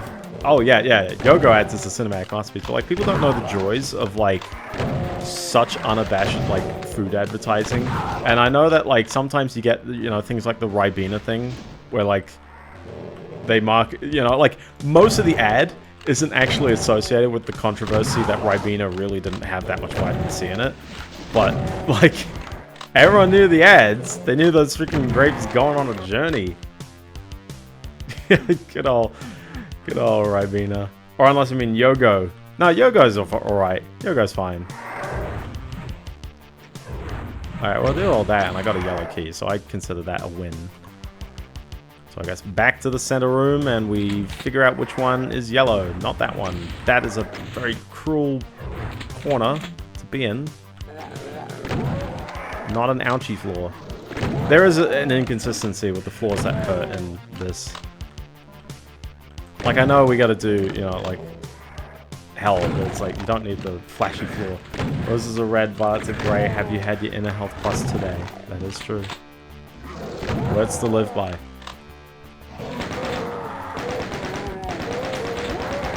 Just always remember Nicorette as well.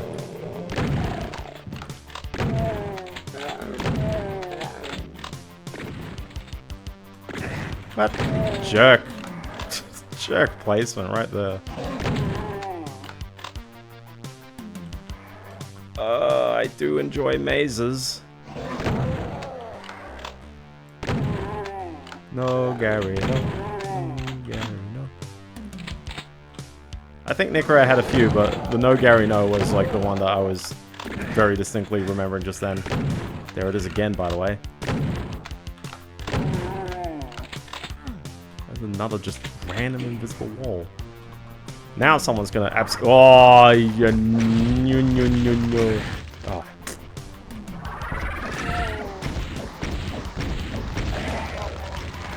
Carlson bit. Oh, true, yeah. See, now, like, especially Australian advertising, it's very, like, defeatist. Like, I'm not saying, like, beer ads, like, you know, like, should glorify drinking, but, like, there's a lot of them now where it's like, why do you drink? Because my dad told me to. Because, you know, because I thought it looked cool. Because I want to drown my sorrow. Like, that kind of freaking, like, they say all that, and then they just, like, say, oh, slightly less alcohol beer. And it's like, that's just, like, self-pity. That's just, like, why?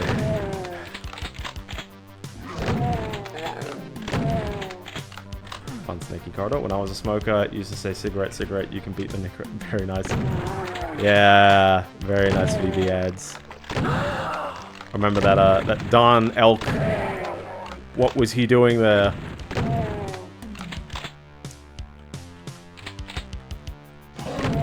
And I guess there's something kind of bizarre around the whole like advertising, you know, smoking, alcohol. That's been cramped down on a lot. But then like gambling.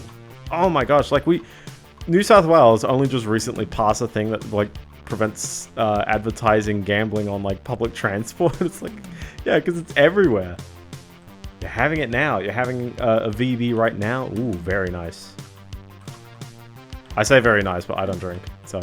But power to you. If you enjoy a drink, I'm a big like chalky milk drinker, and I know it's not good for my health to drink like that much, but yeah, good on New South Wales. Twitch is really good at recommending like people who live in your region. I don't know how they do it. Actually, no, I do know how they do it. Clearly IP snuffing, but still. It's gross. Oh, wait, sorry. Wait, so if you're not drinking VB, unless VB is not beer? It's a draft. Completely different.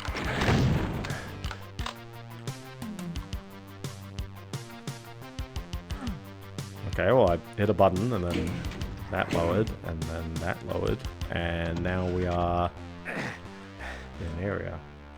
Oh, yeah, sorry, I don't drink beer, it's gross like that, yeah.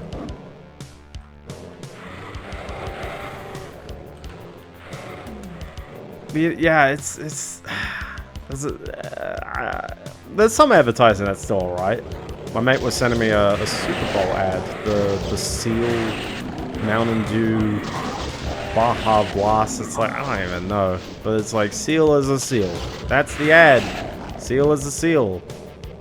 How cool is that? And I'm like, yeah, I guess.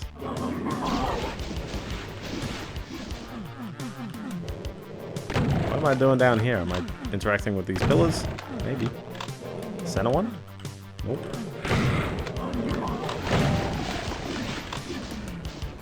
I'm definitely stuck down here. I need 6 beers. I need 2 shots. That's fair, yeah. Yeah, no, my dad like used to drink a bit. He'd always do his like daily beer, or nightly beer rather. Not a day drinker, but yeah, no, he's definitely waned off that now. Oh my gosh! Oh my goodness! Lots of beers here.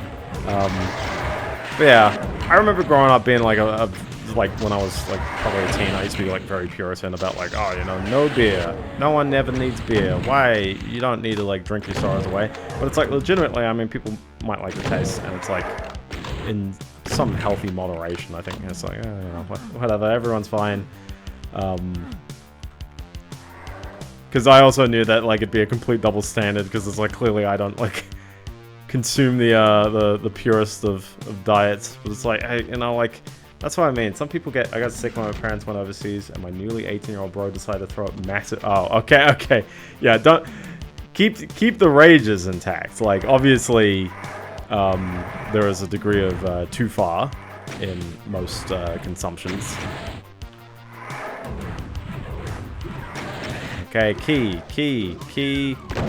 Hi.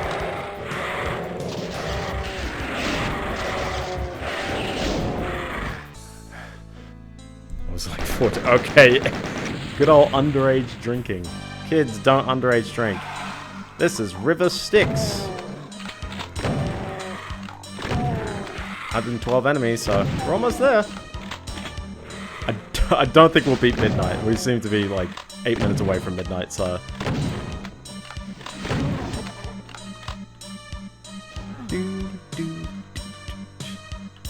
They do really like the shotgun though. They're giving me tons of shotgun ammo, which is probably not the best for the chain gunners, but hey, if you get close quarter areas like this, it works. It's fine.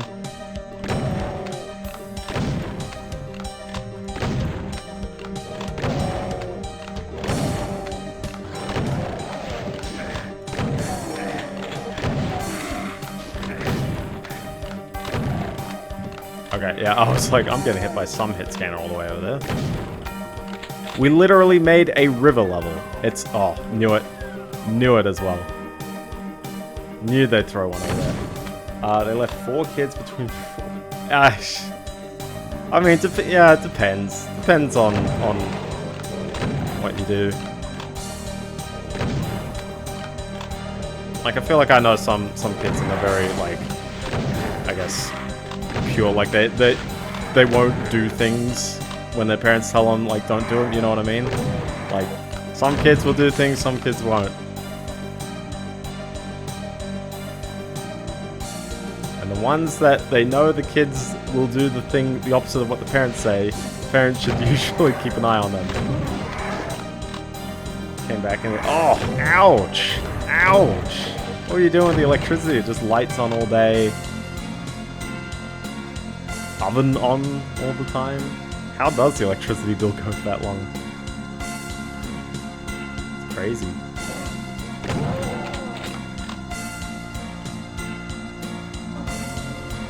That was a secret.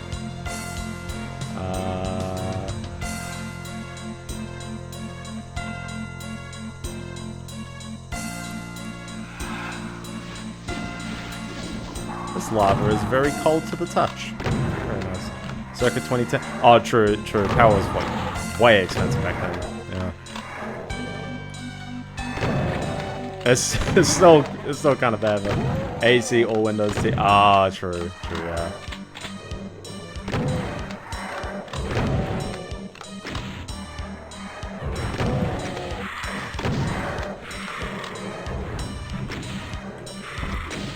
Got a mechanical bull. What? Oh my gosh. You really had a wild time without the parents. Oh my gosh. I think worse I like, okay, legit, I have like no like horror stories really of like being left alone for a day or something like that. Like the moment you know your parents stop doing babysitters. Also, that's a fun archvile noise. But like when your parents stop when your parents stop doing babysitters, it's just like, so ouch, I had a quick save for a bit. Came off that, I still have a scar. Ouch.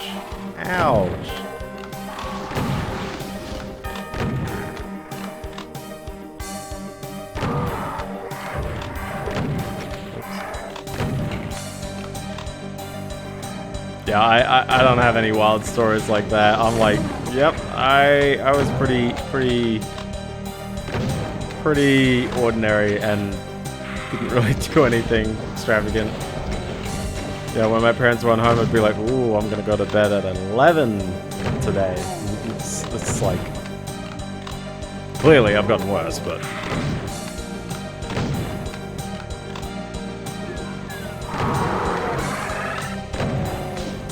Oh, is he in that wall to the right? Like he's just like active there? There he is.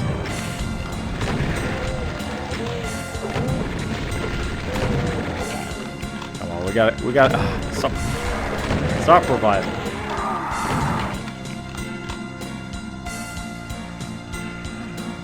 Yeah. I don't think I don't particularly have, I don't know, I don't actually have a lot of like close mates who really did like Wild Night, so maybe it was like most of the, yeah. I only did like one thing to like make myself popular at school, and that was I like played the drums at like the school like annual rock concert one year, and people were like, whoa, and I was like, yeah. I play it off, I'm like, yeah, I'm cool, but like legit, I was like the shyest freaking guy, and also I was like really weird. And then I did that, and like people were like, yo, like you're actually kind of cool sometimes. And I'm like, oh my gosh, I am kind of cool. And so I that sort of changed my life. That was a good moment. Good positive vibes. And to this day, I still can't play drums.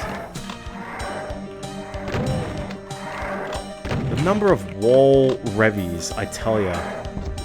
Like at least they give me. I was cool proxy because of my brother. Yeah, sometimes brothers help you out. So I came from here, which means we gotta go this way then.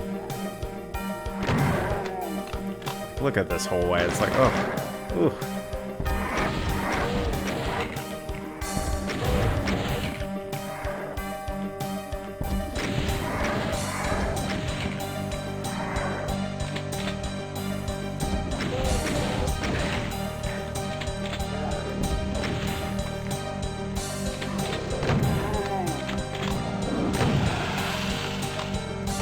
Hearing enemy noises. Oh, jeez. There it is. Hi there, Mr. Kako. How you doing?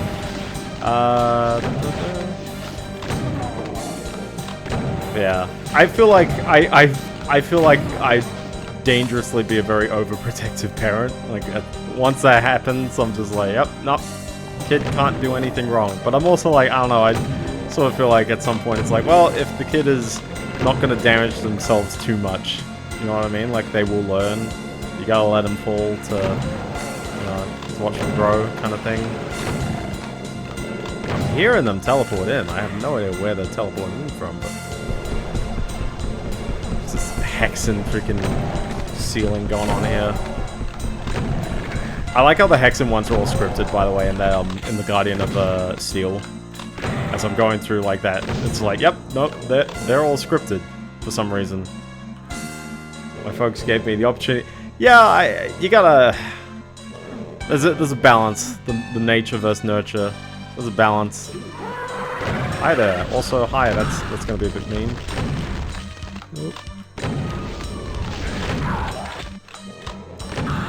No.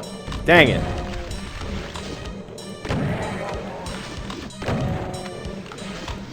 Yeah, exactly. Like, I think most people's parents... I have some mates and they hate their parents. And I'm like, I don't get it. Like, a lot of people do like their parents, even if they made mistakes. It's like, hey, you know, like, you get it.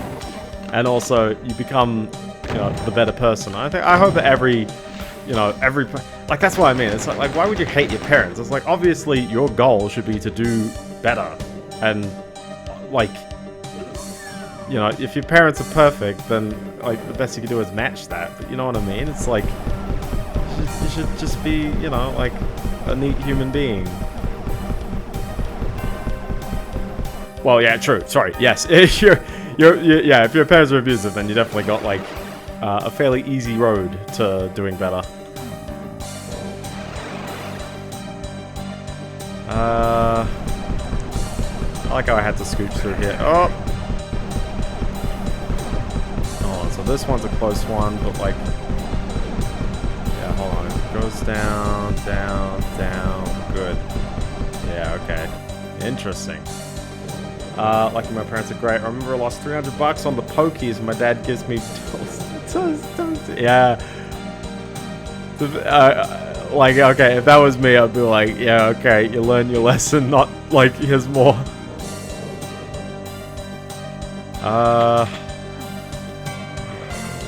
Just, oh, hold on, follow the enemies.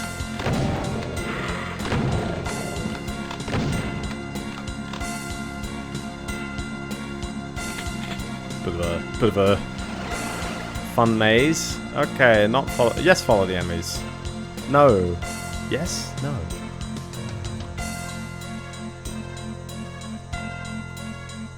When I grab the blue key, but like the whole point of the blue key is so that I can go through the elusive door.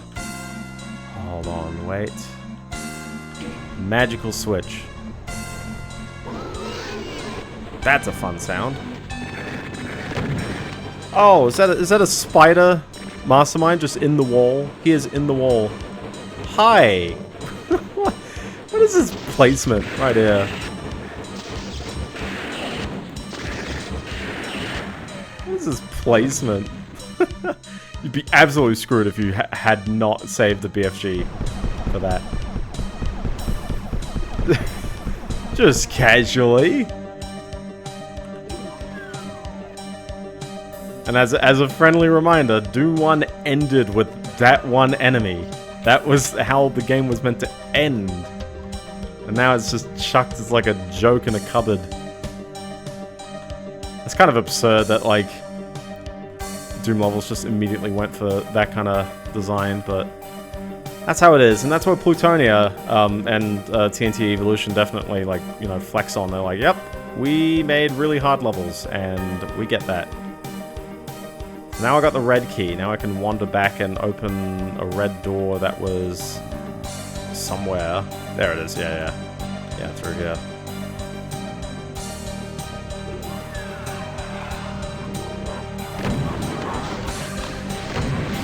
I hear him. I hear him. Can you hear the drums, Fernando?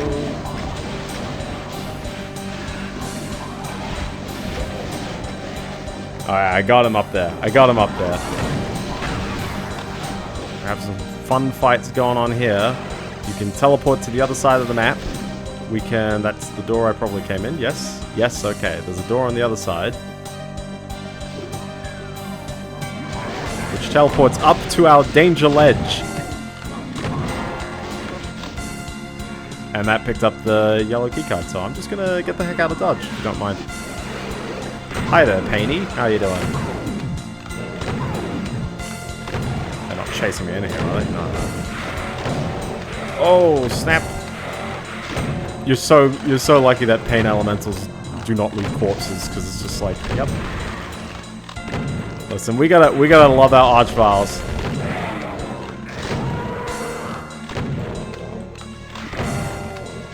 Oh, it's a bit tight. It's a bit close quarter here. It's a very close quarter. Oh.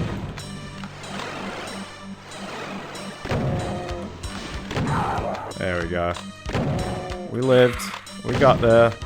We burnt nearly all the ammo. We burnt nearly all the health. That seems like a fun way to finish a level. Okay, one more level to go. We've passed midnight, but we are here at the last call. You know what that means? A boss level. You know what they don't give me? Health. This is a very mean start, but note that there's an order to the freaking lamps. Red, green, green, blue, green, blue, green, blue, green, green, red, blue, red, blue. Okay, so red, green, green. Okay, stop it.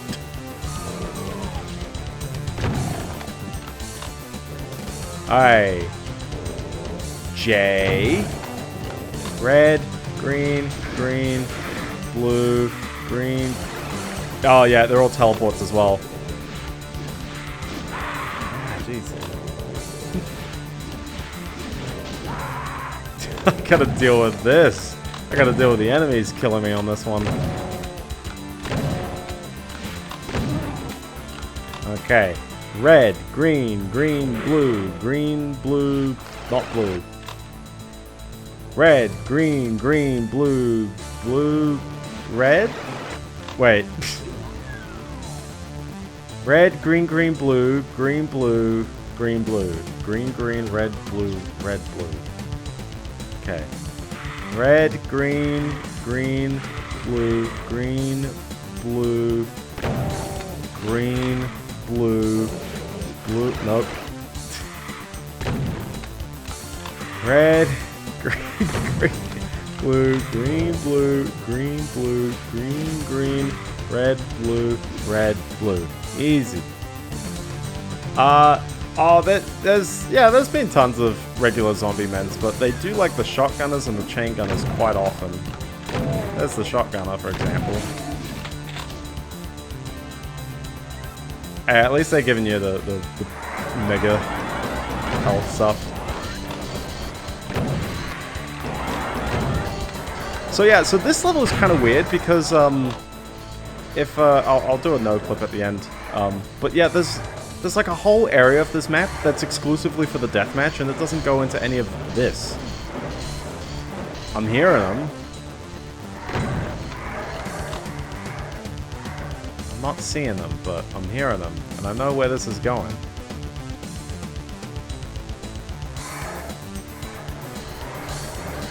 Is there a switch on the back? Yes, there was. Yes.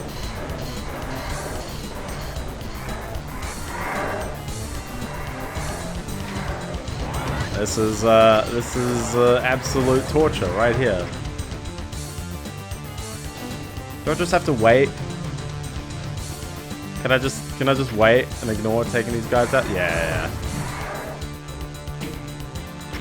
Wow. Okay. Ouch.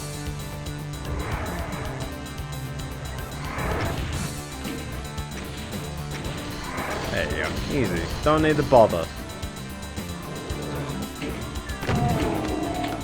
It's kind of interesting that like this is the last level. This is what they've done. Look at that dumb cyber demon. He's in the wrong place. Didn't even know I was gonna hit the button from right under his nose as this staircase shows up. Climb the staircase. Alright, still not finished. Now I can. Oh, come on, Kako, come to view. There you go. Yeah. Can't believe this is it. This is the end. We're blitzing it. We've achieved Zen. We are at the Zen point of TNT Evilution right here. Need a bit more health, right? Yeah. Sorry, this is TNT. We haven't done Plutonia yet. I like these cages on the side. Actually, isn't it weird that like Doom 64 does a very similar kind of look to that? There you go. The left one. Okay, not that one. Is that actually like just a death, or I just got telefragged at that point in time. This is also a secret apparently. But yeah, no, we've got the wall. You know, the wall. So yeah, same end boss as it always is. Yeah, this one ends in a fairly normal one. Like, I'm pretty sure it's still spawn stuff and it's still the end trigger. And this is a bit of a mean stairway. Hey, there you go. He's John Romero'd. I'm gonna be very careful about stepping on these teleports, I'll tell you that. It is a lot more narrow, though, I'll tell you. Hi, how do I get onto the ledge? I'm pretty sure these walls are just for decor. They're not really doing anything that fancy. I think I gotta get onto that switch, rather. But how? How do you get onto that switch? Oh, like that. I'm just gonna have to run it. Hi, did you spawn an archvile on me? Did you spawn an archvile on me? You silly game. Oh, almost there. Almost there. Almost there. I'm very certain the icon, which is the thing, isn't spawning the archvile. That's just a regular spawn in the middle.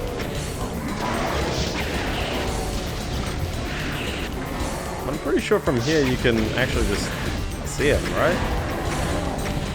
Other than he's spawning stuff directly at you, because they aim towards certain points on the map as well. Hold on, let's do this once again with a bit of...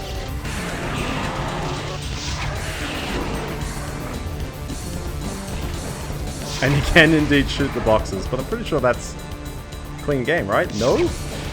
No, it's not clean game. It is in a hole, though. I'm pretty sure that's not the hole.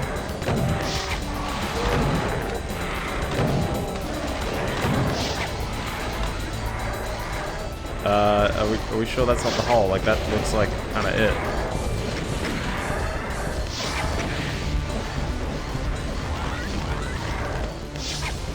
I don't suppose an archvile jump is required to hit the John Romero, right?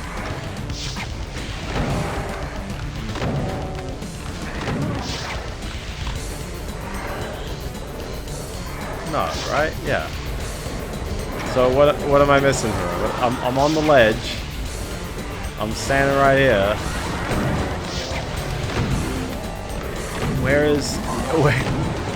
What am I missing here?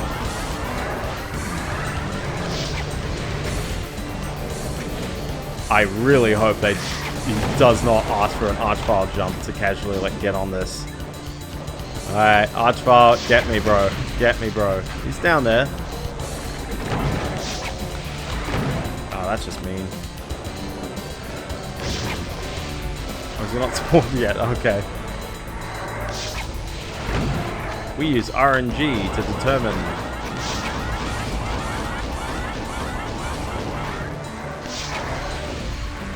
Where did the archvile go?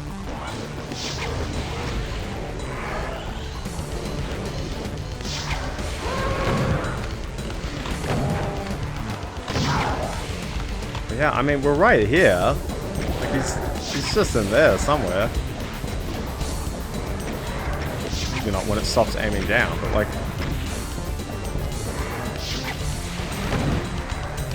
that ideally should be hitting him, right?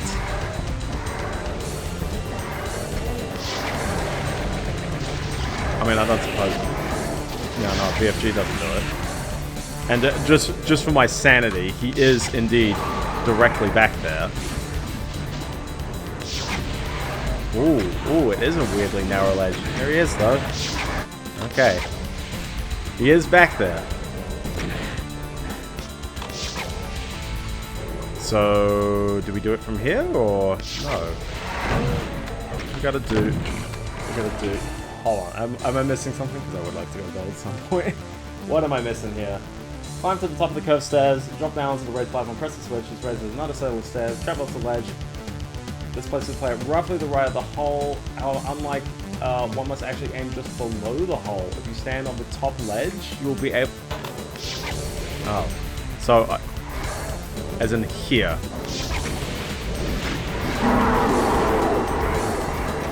That's a bit weird, isn't it? That's a bit of a weird ledge. Sure. We did it! We did it. That was it. That was 120% kills, because of course. That was TNT Evilution.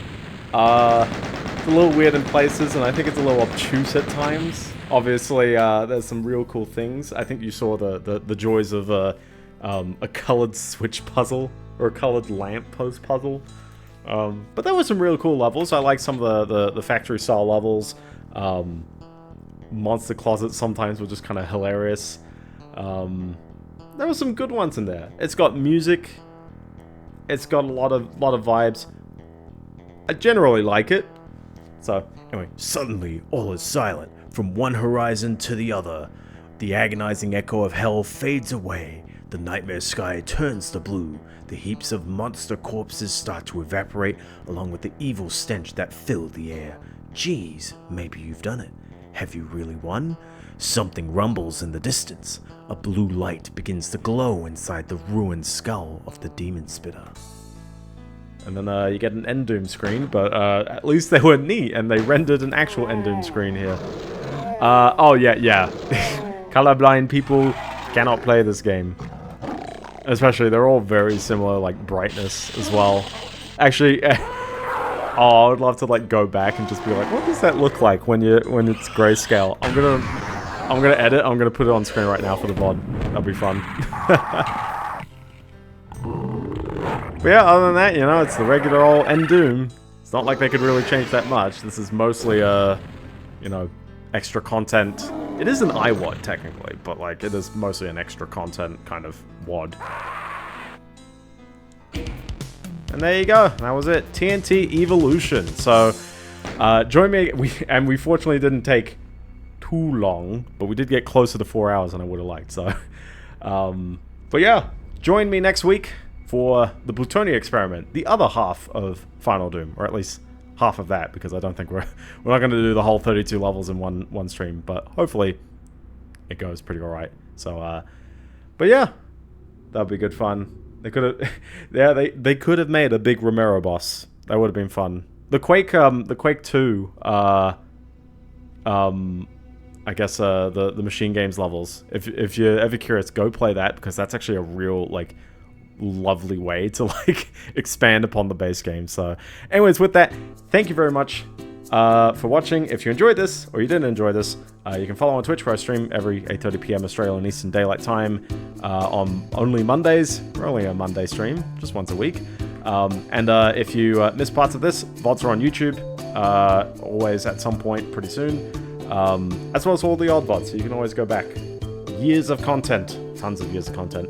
I'm on the Fediverse as well. You can follow me, m.biendeo.com, where I'll say things and share some things sometimes. I didn't talk about Clock Tower 2, The Struggle Within. I'll save that for an actual playthrough at some point, but not soon, and not this year at least, so I'll save that for then. But yeah, take care, peace, and yeah, have a great week. That's pretty much all I can say, you know? We keep on trucking, we keep on going, we keep on doing. Don't let the Archvile spawn and revive everyone. That's not fun.